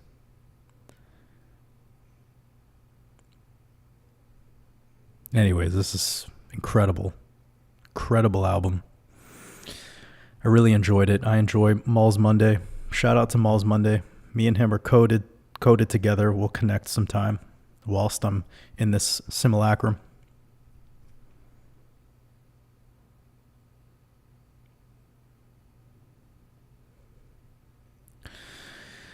Somebody said Drake decode.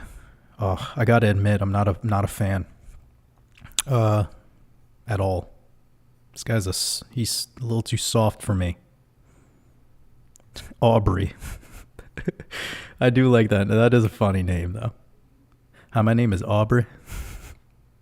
Ooh, he's 36, though. So I'm sure he's taken this year off. It says 3-6. 3-6. 3 6s. 666. He's born on October 24th. Oh, and also 86.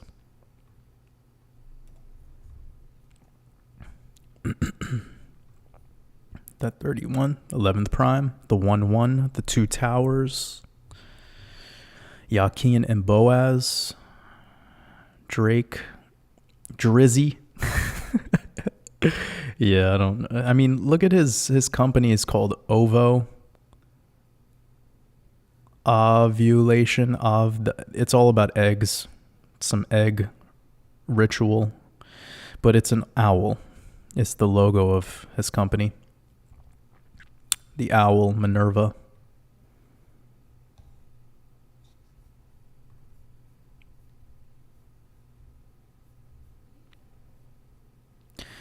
Drake, it is Dra, it is D-R-A,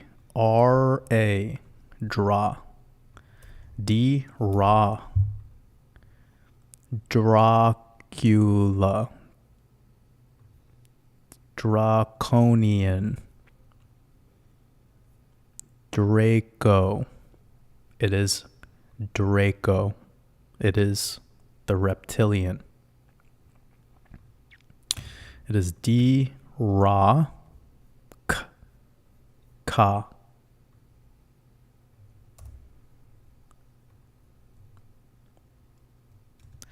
It's all in the name, folks. Aubrey. All right. I got a super chat from Die Hard Hexagon. I appreciate your super chat. I don't see any comment that you left, but I really appreciate your support.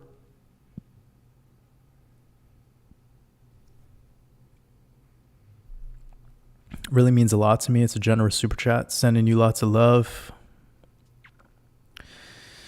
Somebody asks, is no emotion the best for focusing and achieving your goals?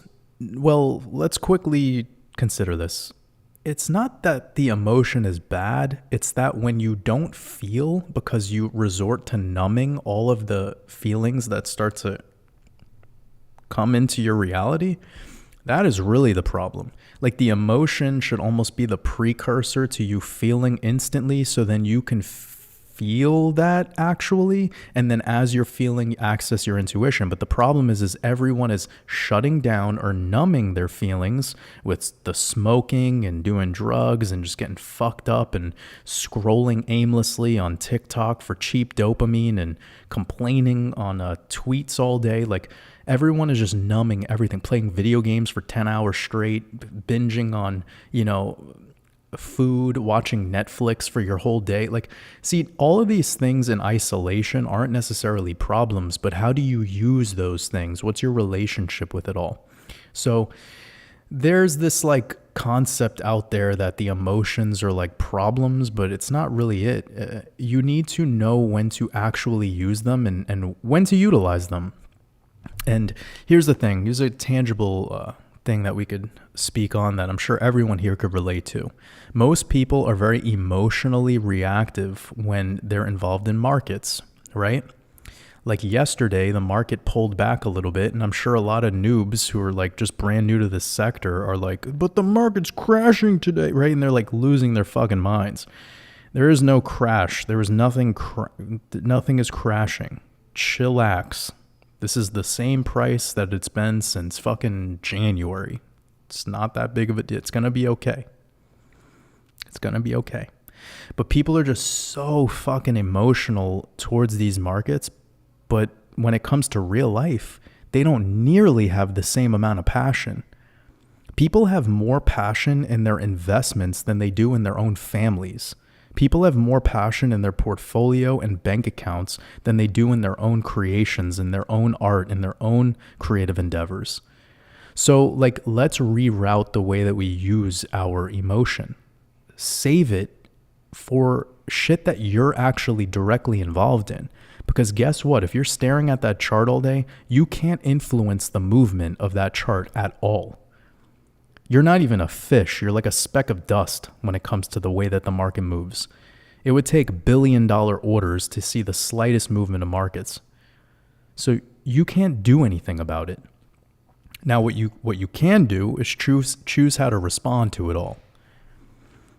Is it a buying opportunity or is it a selling opportunity? Or is it an educational opportunity? Are you looking at this chart because you're putting in the discipline to learn the skill of technical analysis? That's all good in the hood. But when you just start fanatically staring at numbers go up and down and it go from green to red and then it's up and down and then you're like, you just are addicted. You're disregarding real life to look at numbers go up and down on a screen. Well, you're putting your emotions into the wrong thing.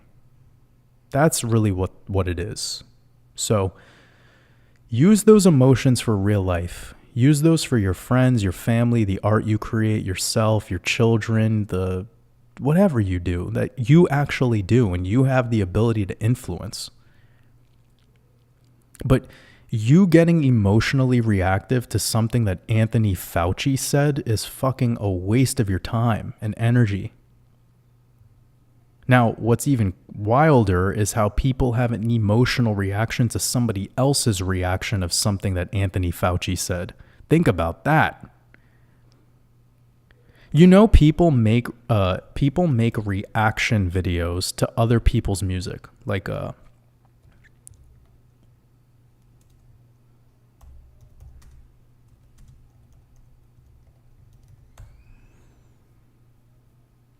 this is a thing people make. And by the way, I'm not against this. If this is something that is an opportunity for people to, share their personality and create a business or whatever, that's good on them. I'm not here to say that I don't think this is good, okay? But I'm just saying, man, this is people who are watching or listening to somebody else's creation and then like reviewing it. And these reaction videos aren't even usually reviews by other musicians or other producers. It's reactions from completely people with no talent. They don't know how to play an instrument. They have no vocal range. They have no idea about musical theory, but they just are a personality. They laugh. They go, woo. This exists in our world, and it's like popular. I think I would respect it a little bit more if it was like a musician who was reviewing another, like if they were reviewing the music, or another rapper reviewing another rapper, like somebody who actually creates. But I know a lot of the popular versions of this shit are just people with really seductive personalities, like kind of like an Andrew Tate kind of guy. Like he sucks you in. He makes you have this consistent feeling of what will he say next? What will the reviewer do next? Right? Again, I'm not against it. I could give a fuck what other people want to do. But we are being emotionally reactive to somebody else's emotional reaction of another person's art. This is like a Russian doll of fucking psychopathy. And it's invoking emotion for us. We're at like 3 layers of separation from doing. This is what consumption is becoming, by the way, guys. We are watching people on YouTube eat food. You've seen these. People are making fuck tons of money to just eat food on camera. To me, it was confusing at first, but then I let go of all that judgment. And now I'm like, okay, this is what it is. This is what humans like. Humans like to watch other people do things, consume. And what we're really talking about here is the emotion that we give it. So many people are emotionally invested into the stuff they consume when they should actually be more invested in the stuff they create. Be emotionally invested in your creations. Save your emotions for that. It's the words of wisdom.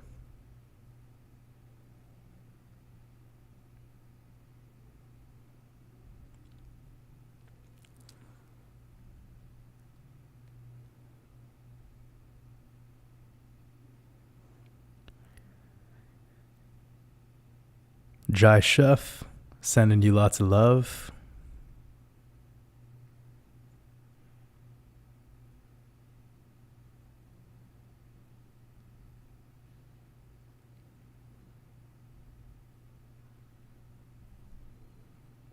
Drinking some coconut water.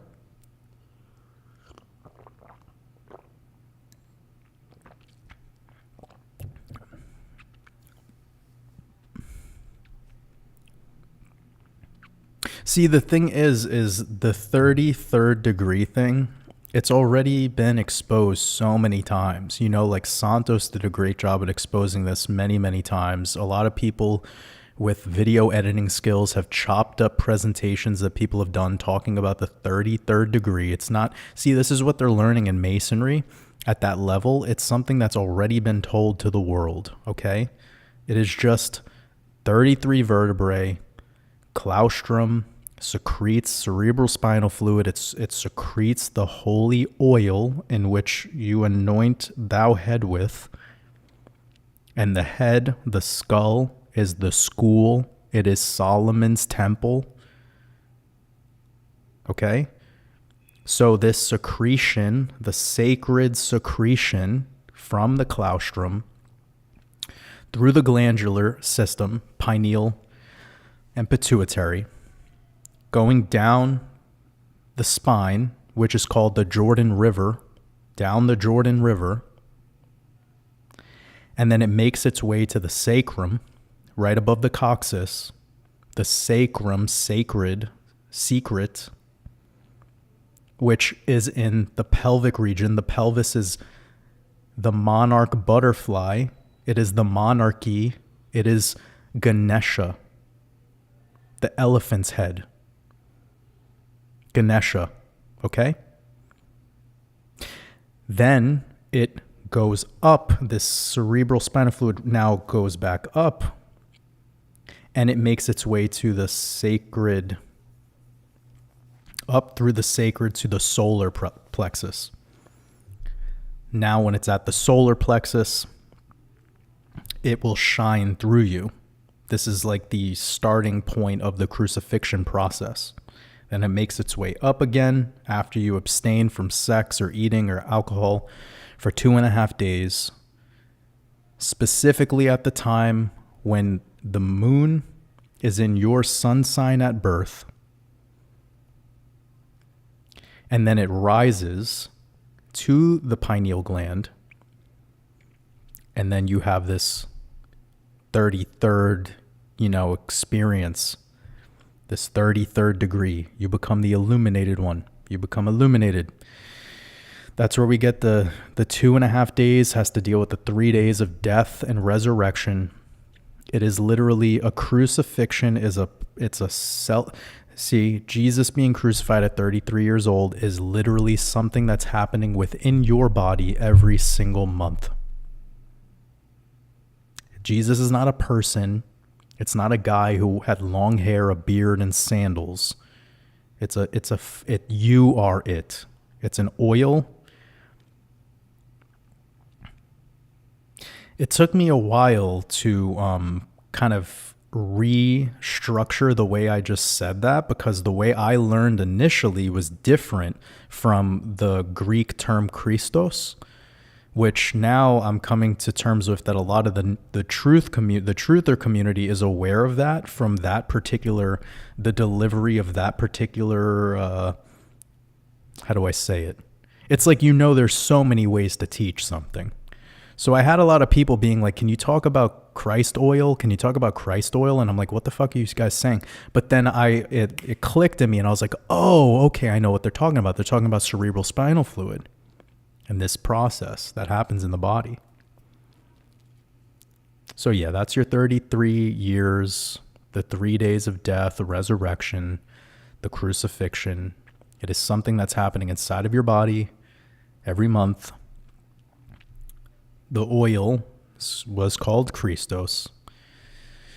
I don't even like calling it that though, because it's like, and this is why I stood away from this, because so many people are like butthurt about this Jesus thing, because they seriously think it's like a guy. But we're getting more mature here. We're building a thicker skin, and our calluses are hardening. We've ascended past a lot of the mosquito energy that we get. I've put up my mosquito repellent. We could all be mature now. But you self-anoint yourself with your own oil. That's the 33rd degree secret. I just gave it to you. You see? You didn't even have to go through all that bullshit at Freemasonry school that they do. University of the Playpen. Playpen University. You never needed to go to Playpen University. You just got to tune in to this live stream. That's the 33rd degree secret.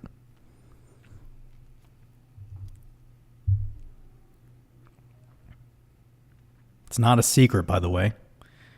It's just called secret because it has to deal with secretions. It's all in the word.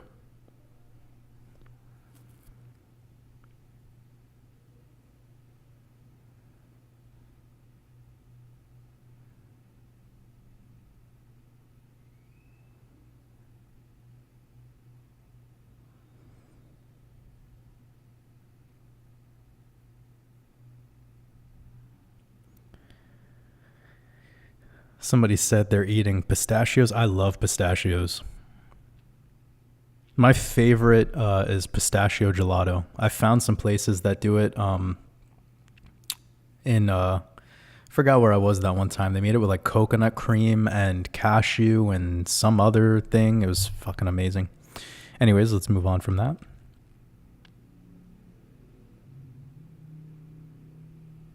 Tara says, a couple of weeks ago, you talked about Pisces as a negative, evil entity. No, that's not it. But Tara, I appreciate you being here. It's not that it's negative or evil. It's that this is an age of control through paperwork privilege.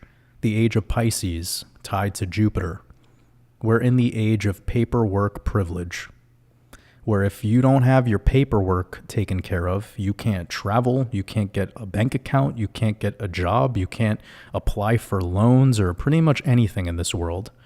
That comes back to the oak tree, which is a symbol of Jupiter, and that is of this age. When you think of the black cube isn't only your television screen or your phone or your laptop. It is also the books. The book is the black cube. All right? We had verbal tradition at one point, and then now we're in the age of paperwork. So what books are, all right? It's very easy to control the minds of man when you put the book in the library. The library? Think about it. Which really just is Libra, Aries, libraries, right? But anywho, what matters here is that Pisces is just a time, it's a test for you. It's an opportunity for you to learn the rules of the game so that you can effectively break them without breaking law. Now, Jupiter, the god of this age, is also tied to justice. It is the divine masculine of justice. And his counterpart, his opposite, right, is Libra.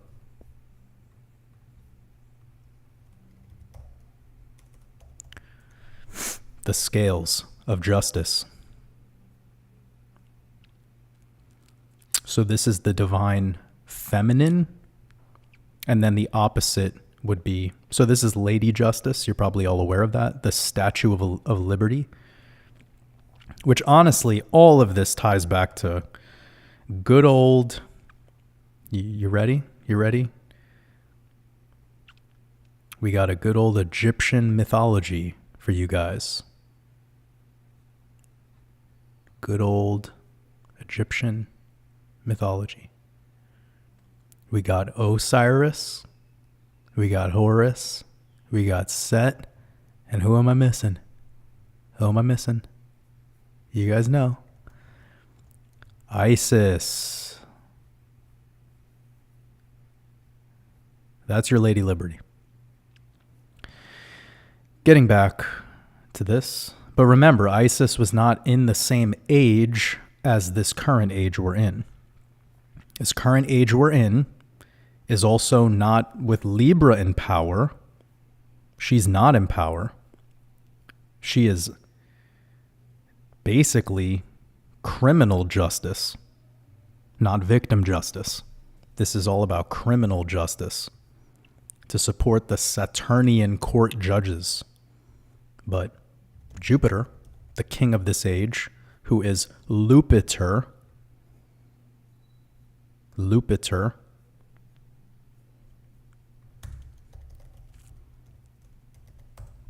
is the thing that everyone so badly wants to call Satan.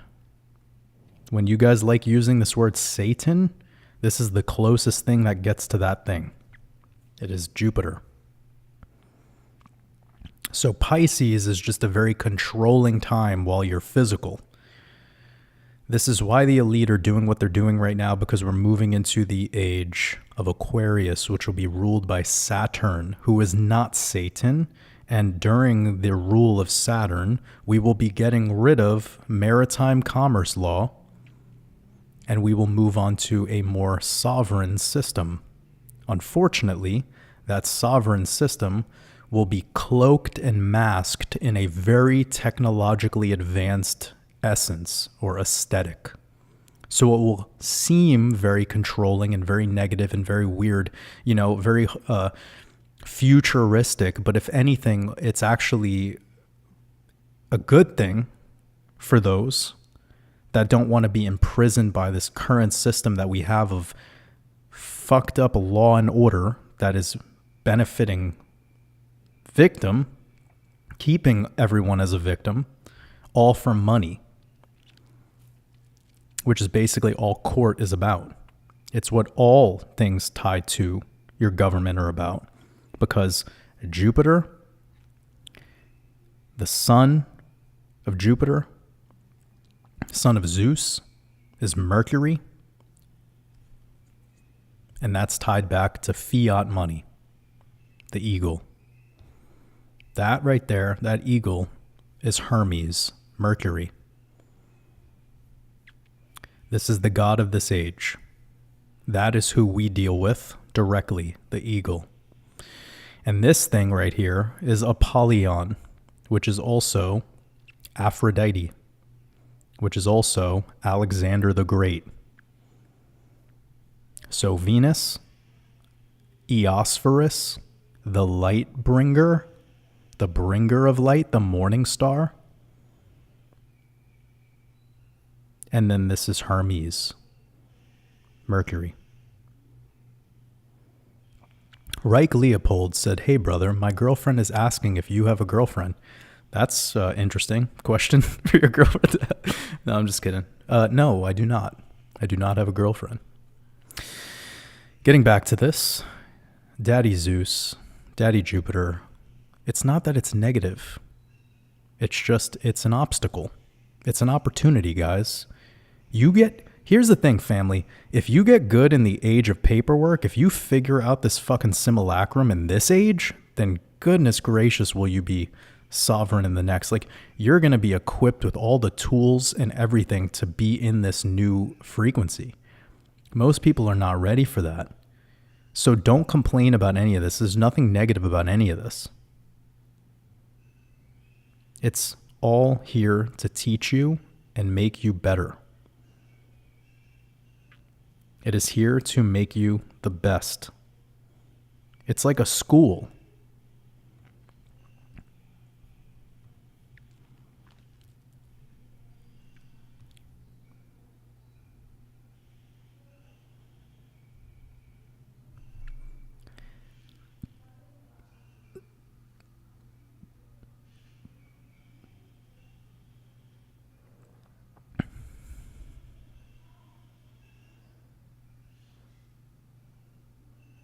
Maya, appreciate you.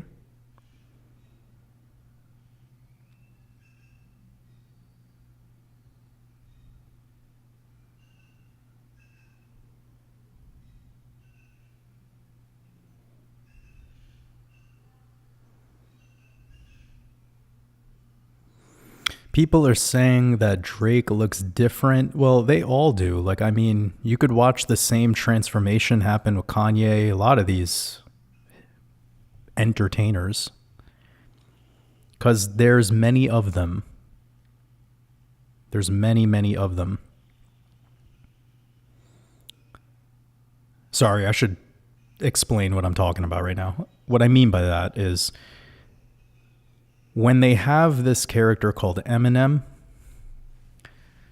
most likely at birth, there was 20 Eminems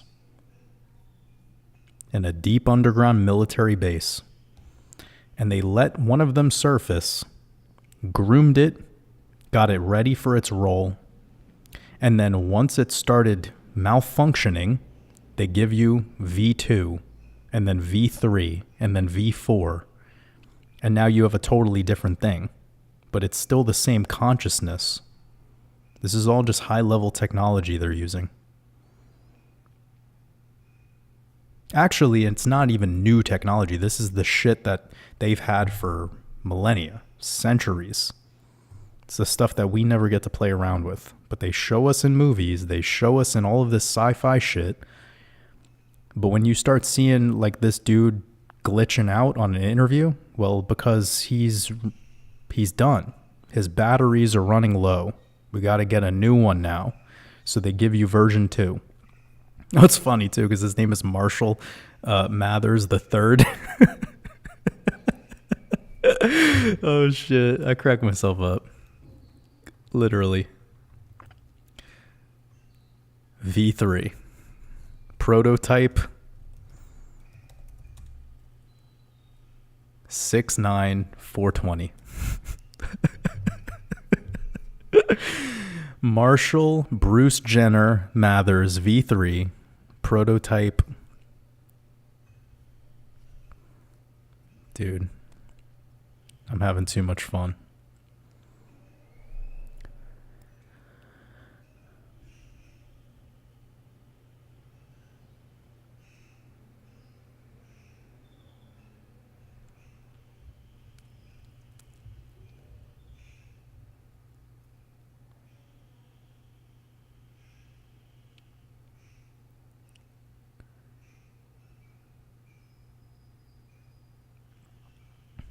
Right.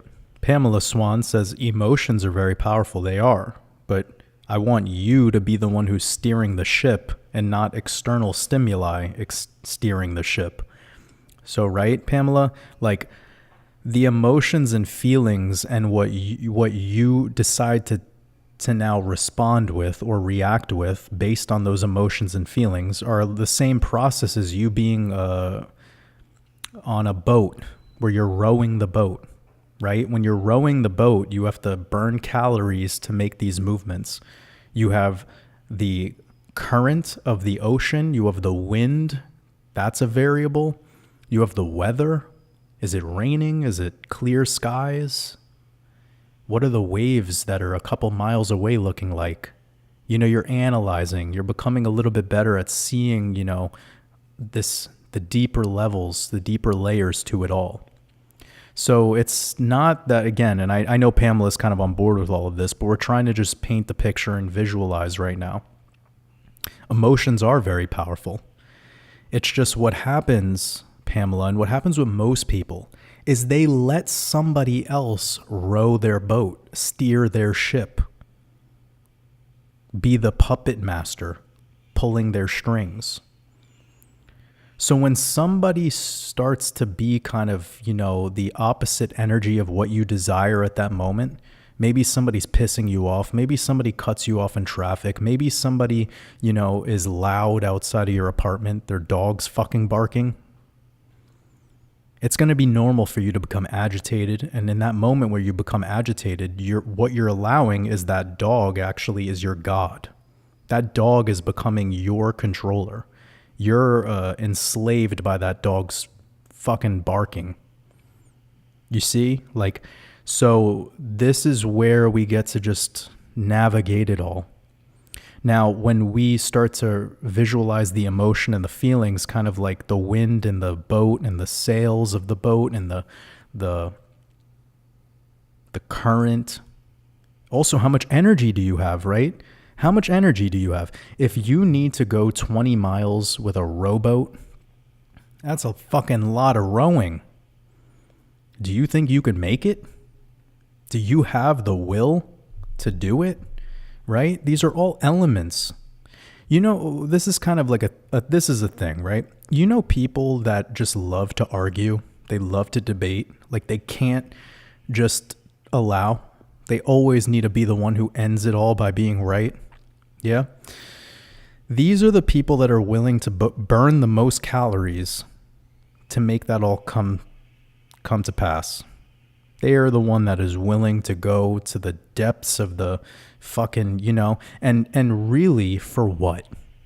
Why are they willing to do that? Yeah.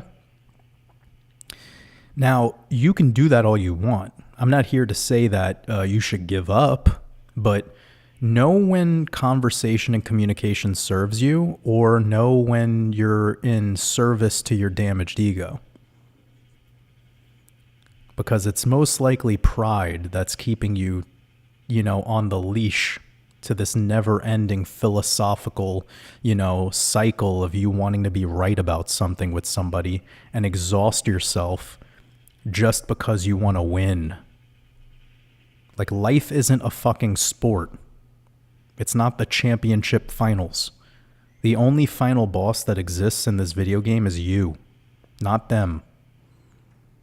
So this is all about us analyzing how we use our emotions and our feelings. How do we utilize them? Take a mental note. Be real with yourself. Are you letting all these other external, like the external stimuli, are you letting it infiltrate your sense of being, your mode of being? Are we able to just accept it for what it is, get more comfortable with it, and then in that moment where we slide into that comfort, do we now see it and feel it in a different way? It's all about being the alchemist.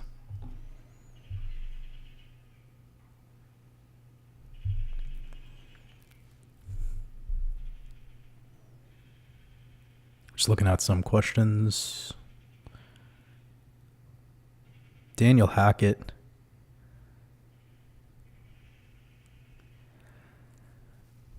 I appreciate the super chat. Yeah, did you reach out to me about this, Daniel, about the song Age of Aquarius? It's amazing. It was released in 1969. The band is called Fifth Dimension. Let me look it up. Appreciate your super chat. 1 second. I was holding the phone.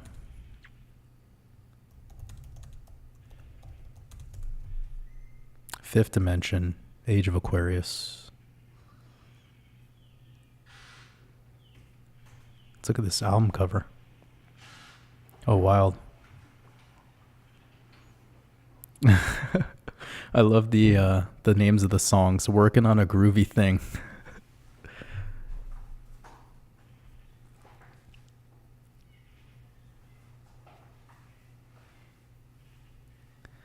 Was this a single?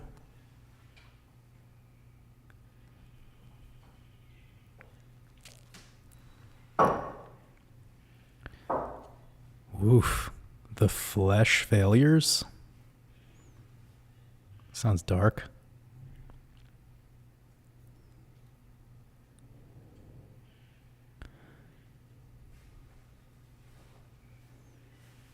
I wish I could see when the actual day the song was released.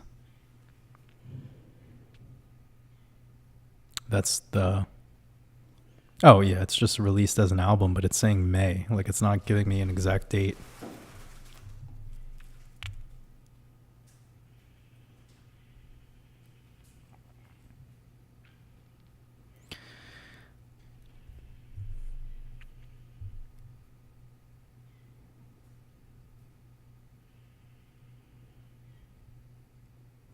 Yeah, well, thank you for bringing this to my attention, Daniel. I remember you told me about it a couple days ago, I think, in a Patreon message, I believe.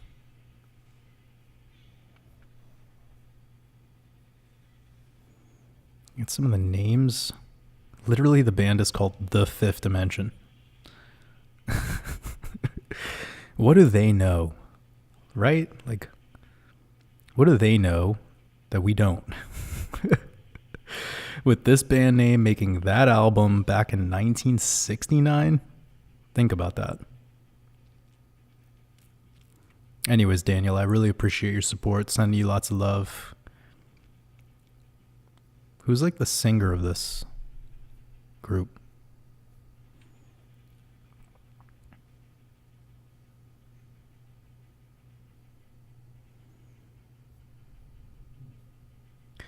Wow, they were banned for a long time, dude. From 66 till 2009. Crazy. I've never heard of them. That's really interesting. Is it good? Is it good music? Like, do you enjoy it? Is it groovy? All right, I'm going to move on.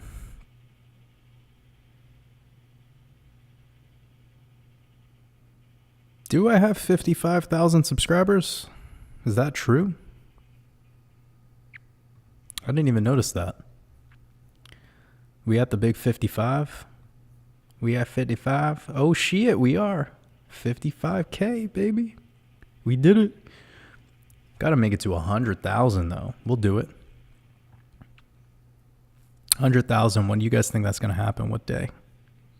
Make a prediction, guys.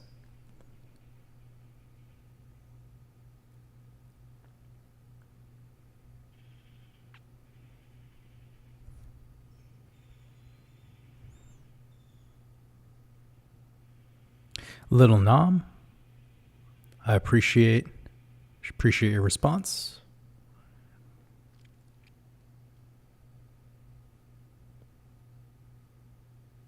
The best way to heal your skin is to exfoliate dead skin that you currently have and then also become more hydrated. And remember that the lymphatic system is what is showing up, whether it's healthy or not, will show up on the skin, because your biggest organ is your skin. And what happens when your lymph is backed up and it's not properly filtrating, it would be like your toilet being clogged, and every time you go to use it, when it's clogged and you flush, water just continues to spill out onto the floor. And this putrid water, these toxins, are spilling out back into the bloodstream. So you really got to remember that. But exfoliating the skin could also be very helpful, especially when it's the winter time. So there's exfoliating the skin, but more importantly, it's about healing the lymphatic system. If you have any acne, blemishes, any of that, psoriasis, rashes, it's all coming back to the lymphatic system. So fasting is also very helpful with this as well. And I speak about all of this actually in my expansion mastermind course in chapter 7, Heal Thyself. It's very, very thorough. It talks about this. And that's been the number one response that I've gotten since the people started following some of that information, is they reply back to me and they say that their skin is clearer. Like they have much clearer skin. And because it's noticeable, that's what kind of proves it for people. Like, people like to see results, right? So an obvious result that people get is proper weight loss, because you're losing weight without cutting carbs and without cutting back on fluids. See, a lot of these so-called diets, the reason why you instantly lose weight is because you're cutting back on carbs, you're cutting back on fluids, right? So you're depleting glycogen and you're losing a lot of water weight. And you're dehydrating the fuck out of yourself. So when you follow the protocols that I discuss, it is impossible. You're doing the opposite. You're hydrating your body. You're not worried about fucking carbs, because that's nonsense talk anyways. That's like low-level dietitian, nutritionist stuff. You're moving past that and you're focused on hydration. Hydration is where you repair cells, you repair your body, you repair everything, because everything is made of water. Everything is made of waters. Distilled, structured waters. That is all the body is. So with that being said, you know that the weight you're losing is actual, real adiposity. You're losing real fat. And I also talk about exercise. So if you're exercising and you're hydrating your body and you're following all these other detox and fasting protocols, I mean, it's just a win-win-win-win. And you definitely can confirm that the weight you're losing is adiposity. That's what we want, by the way. I'm very aware of the importance of skeletal muscle tissue. And that's another problem with caloric restricting diets and carb restricting diets and diets that typically dehydrate. And you know why they do this, by the way, popularly, is because when you get on the scale and you see that you lost 5 to 10 pounds, now you feel good about yourself because you're looking at a number. And I can almost guarantee you that 80% of that is water. So what happens when you stop that diet? The glycogen gets reintroduced. For every, gram of that, you're adding in about 4 extra grams for all the liquid that'll fulfill it. I mean, it's a scam. People think they're losing weight, but they're not. They're just shedding water. The only time you'd ever see that make sense is if you were like a stage competitor bodybuilder who's trying to really, have a specific look at a specific time, but that's not sustainable.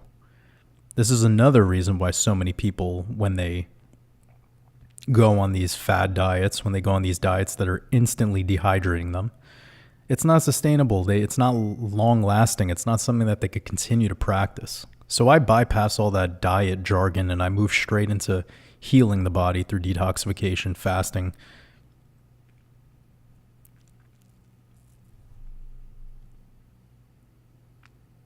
Okay, I'm just getting into some questions.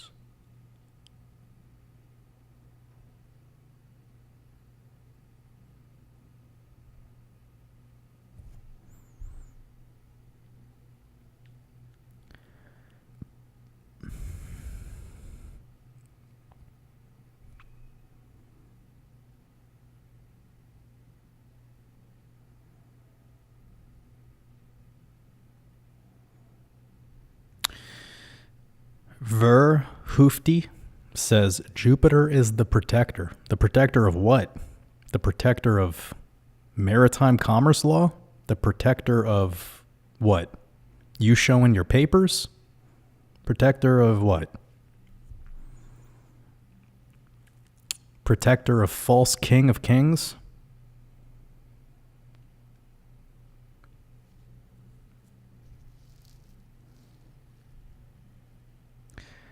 I mean, I really don't know what the protection is here.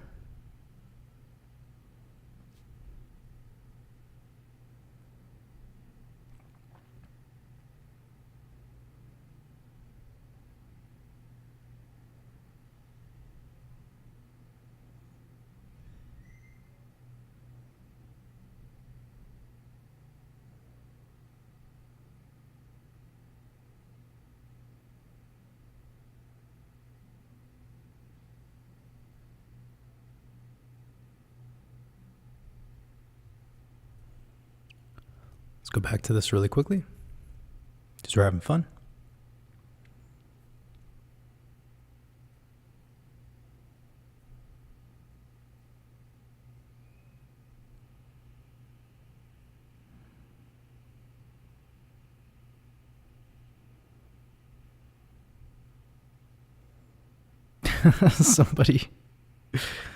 Somebody said that I need a Greek lesson.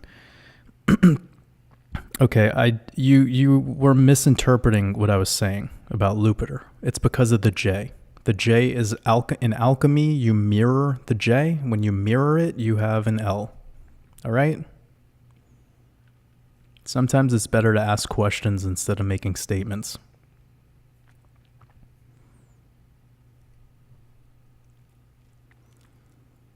It is actually, all it really is Jew Peter, the Jew Peter.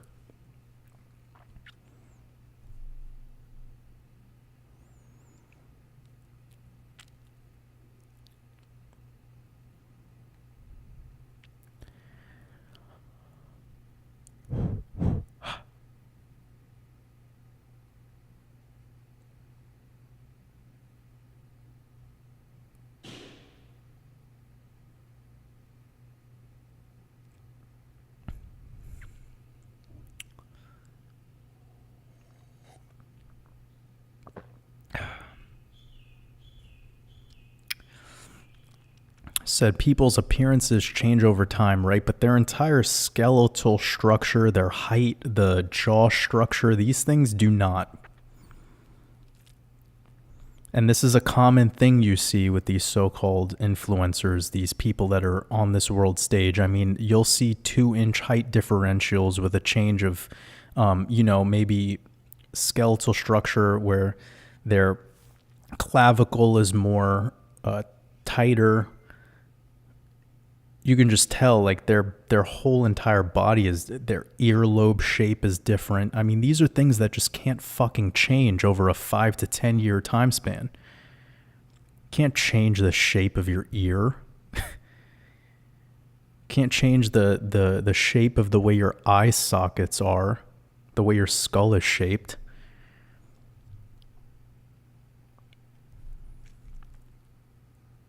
Anyways, unimportant.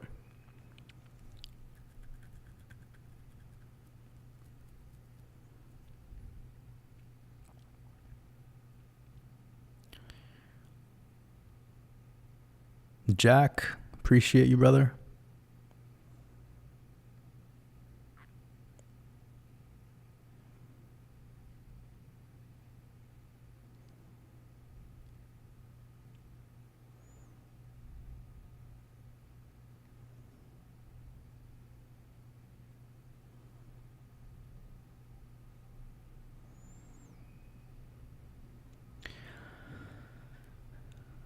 Okay, how long have we been going, family?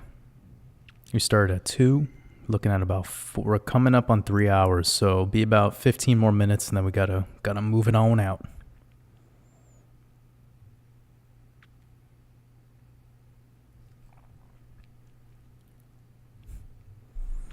Yeah, me and Juan got together for a podcast a couple days ago. Shout out to Juan.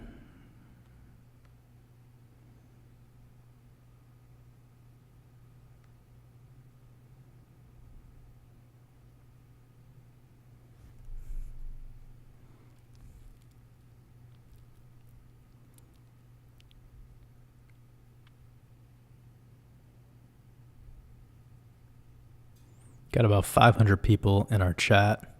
Heck, I really appreciate the super chat, sending you lots of love. It means a lot to me. Said Jordan, I love you. I love you too.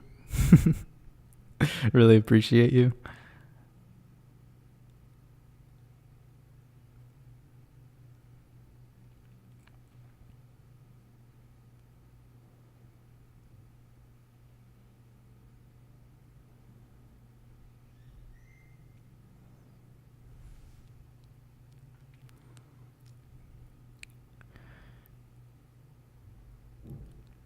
Just trying to find some questions here.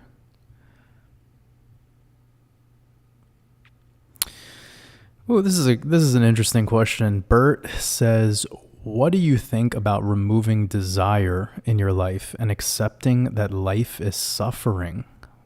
Okay, Bert. Well, first of all, I appreciate you being here with us. Now, again, another thing that seems to be demonized by the New Age and by the so-called truthers and the people that are trying to enhance or, grow spiritually is this idea that desire is bad. Again, kind of like piggybacking off the whole good and evil thing, and ego is bad thing, and etc. It's very duality consciousness energy. So what do I think about removing desire in your life and accepting that life is suffering? Well, first of all, there is no suffering. Suffering is of the mind. It's a mental state. What you think feels like suffering, somebody else is smiling while doing. You are probably able to flush your toilet right now and have cleaner water to drink than some people have as their drinking water. If you right now have electrical outlets in your house and a tap where water comes out of it, what are you, where is your suffering based in? Right? So what we tend to disregard as we get more comfortable is the hierarchy of needs for survival. And this is a core component to the introduction of my expansion mastermind course, where I talk about once we've gotten past the things that are necessary for survival, then the next thing we do is we move to comfort. And then after we've gotten comfortable enough, now what we need is stimuli. Okay, so pay attention to this whole thing, right? Right now, you have internet, you have a phone or a computer and headphones, and you're able to listen to me talk to you over Wi-Fi. Your survival is not a problem for you right now. You probably have food. You probably live in a place where there's so much food. Oh, by the way, I'm not talking directly at you, Bert. I'm just kind of laying out the answer for everyone, laying out my response for everyone. So you probably have so much food in your reality that you could go over a couple blocks away to a dumpster and find uneaten, perfectly fine food in that dumpster. Because we have leftovers in most of the world. We have excess. We have so much. Right? You probably throw out parts of the produce that you are chopping up, which could be used by some cultures to make a soup. You just throw it away because it doesn't look good enough. We throw away fruit when it has a little bruise on it. Airports throw away all the sandwiches and wraps that they make at the end of the day. The donut shop throws away all the donuts that they don't sell. Dunkin' Donuts are these big donut places. I learned this recently. They will fire you for taking donuts, for eating a donut during your shift, but then they'll throw away 100 donuts or 50 donuts at the end of the shift. They rather waste than have you see the issue here? So survival is not really a problem for any of us right now. So how are you suffering, right? Well, it could be because of the idea of you're not comfortable. Maybe you're not comfortable physiologically because you have an illness or you have a shitty chair. Or you're not comfortable because you have a job that you don't really like, or you have a partner that you don't really love anymore, or your kids are pissing you off because they're getting dirt all around, whatever, right? Again, it's like first world problems for most people.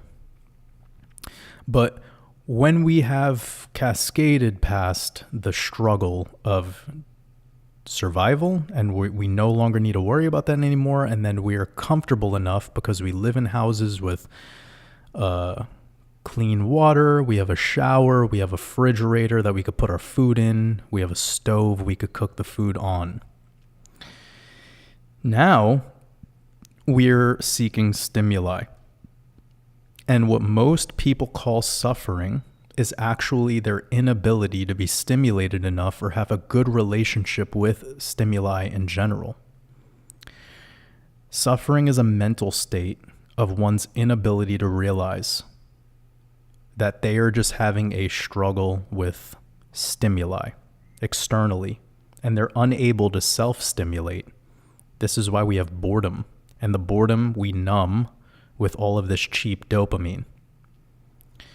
What's amazing about like children is they don't go through this process called suffering.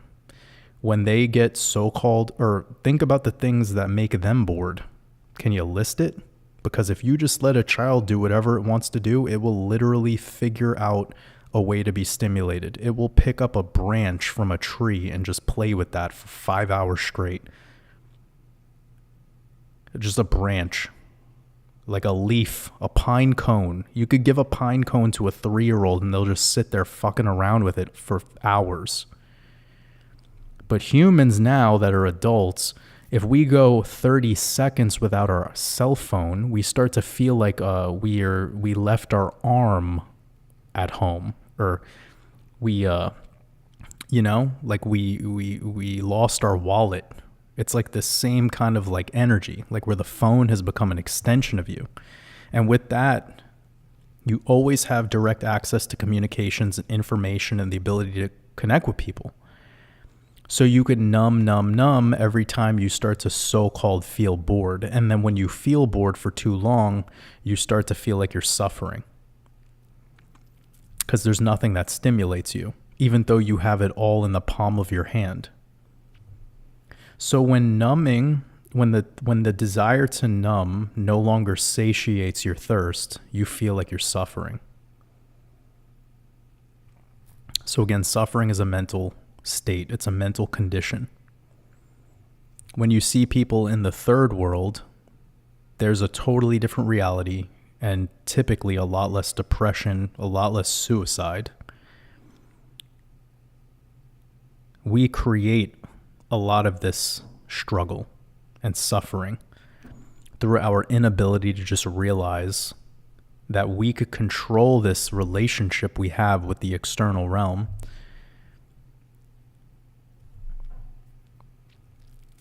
So life is not suffering. Life is exactly what is in the word. It is life. And it's not that you have a life, it's that you are a life. And suffering is a choice you make.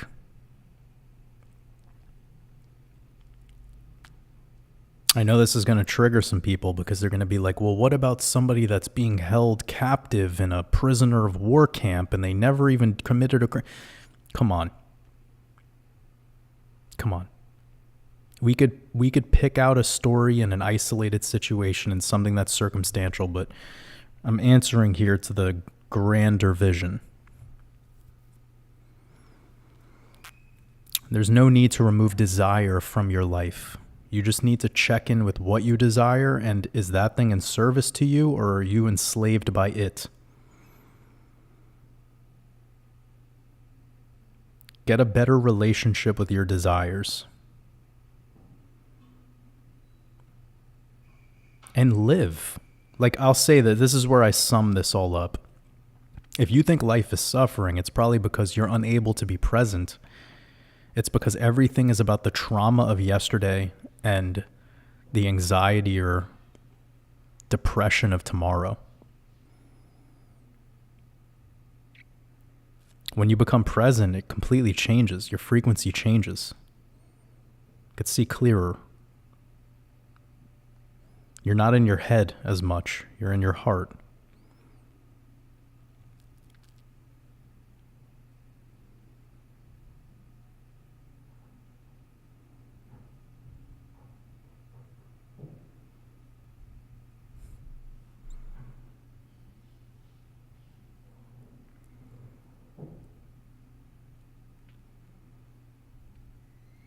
But Bert, that was a great question. Appreciate you. Kyle Hansen, appreciate you.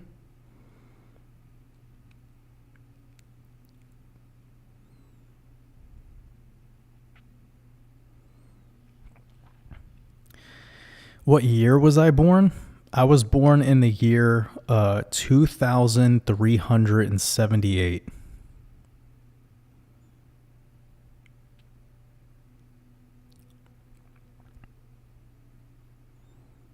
John Ferguson, I appreciate you, brother.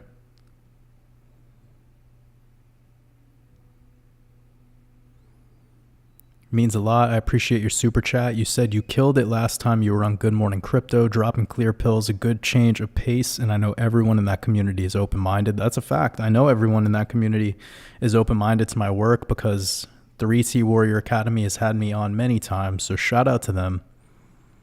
It's all love. Really appreciate that. It's been great to connect with them over the long term, excuse me.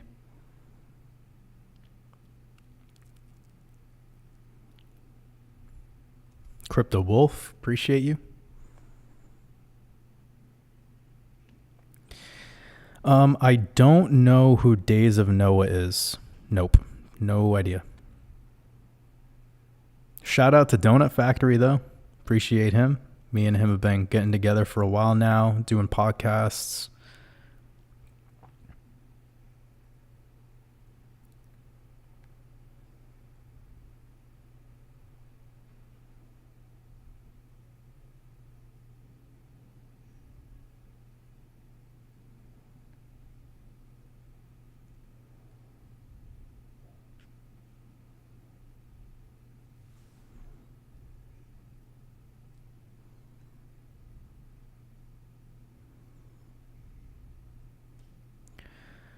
Got a question. What is truly living for you? Living is when you're present in a state of bliss and knowing you're protected. And with that knowing, it allows you to enter a mode of being where you access creative essence and you take action in that creative essence. It is a flow state. It is when you go from being structured and physical to almost liquid. You become timeless. You become worry-free. You stop thinking that things are risks. You don't think about the idea of risk. It's irrelevant to you because you do it from your heart. You do it because it's your purpose. You do it because you need to.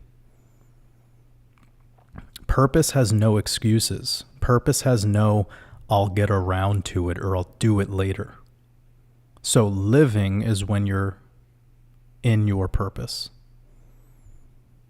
And you'll know you're in your purpose or living from your purpose.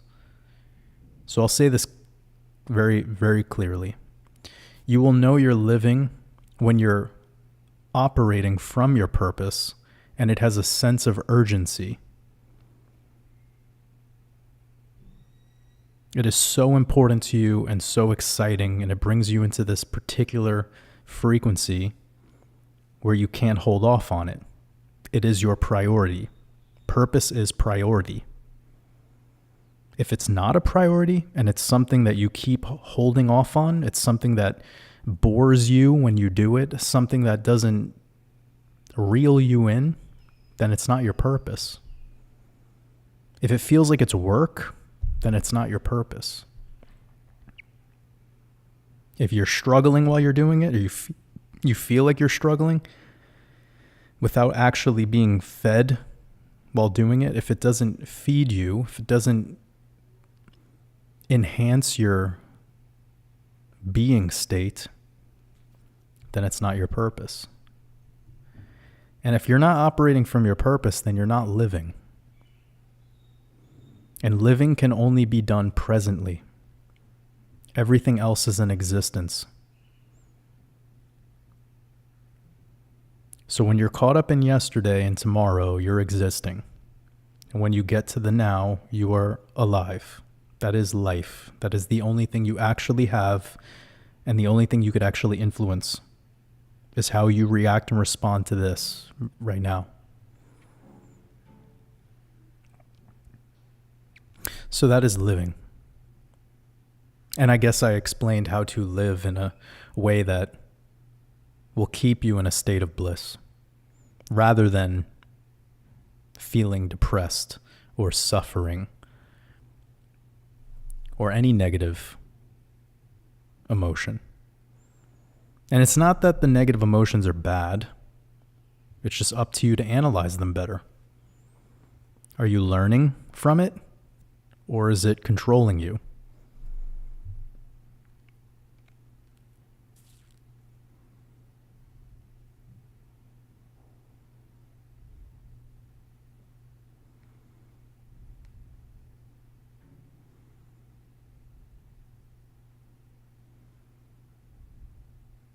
All right, family, we've done 3 hours. I appreciate every single one of you. I think it's time. We wrap this one up. We made it all the way to the end with 500 people hanging out with us. It's been plenty of spice, plenty of waterboarding. We've made it. We've made it to the end. We've made it to the beginning, actually, because when this is over, there will be a lot of food for thought to digest, to soak into. I appreciate you all joining me. It's been wonderful. I'm looking forward to Archaic's podcast I'm doing soon. I know me and Decode Your Reality will be getting together. I know Chad over at Open Your Reality, he came out with, he's going to be releasing our interview together. So I'm looking forward to having that one out there. Appreciate every single one of you. Also, I will have tomorrow, I'll be doing the Red Pill podcast 101. Last episode 100, we live streamed. It was the first live stream I've ever done for Red Pill podcast. So that was amazing. It was cool to spend some extra time.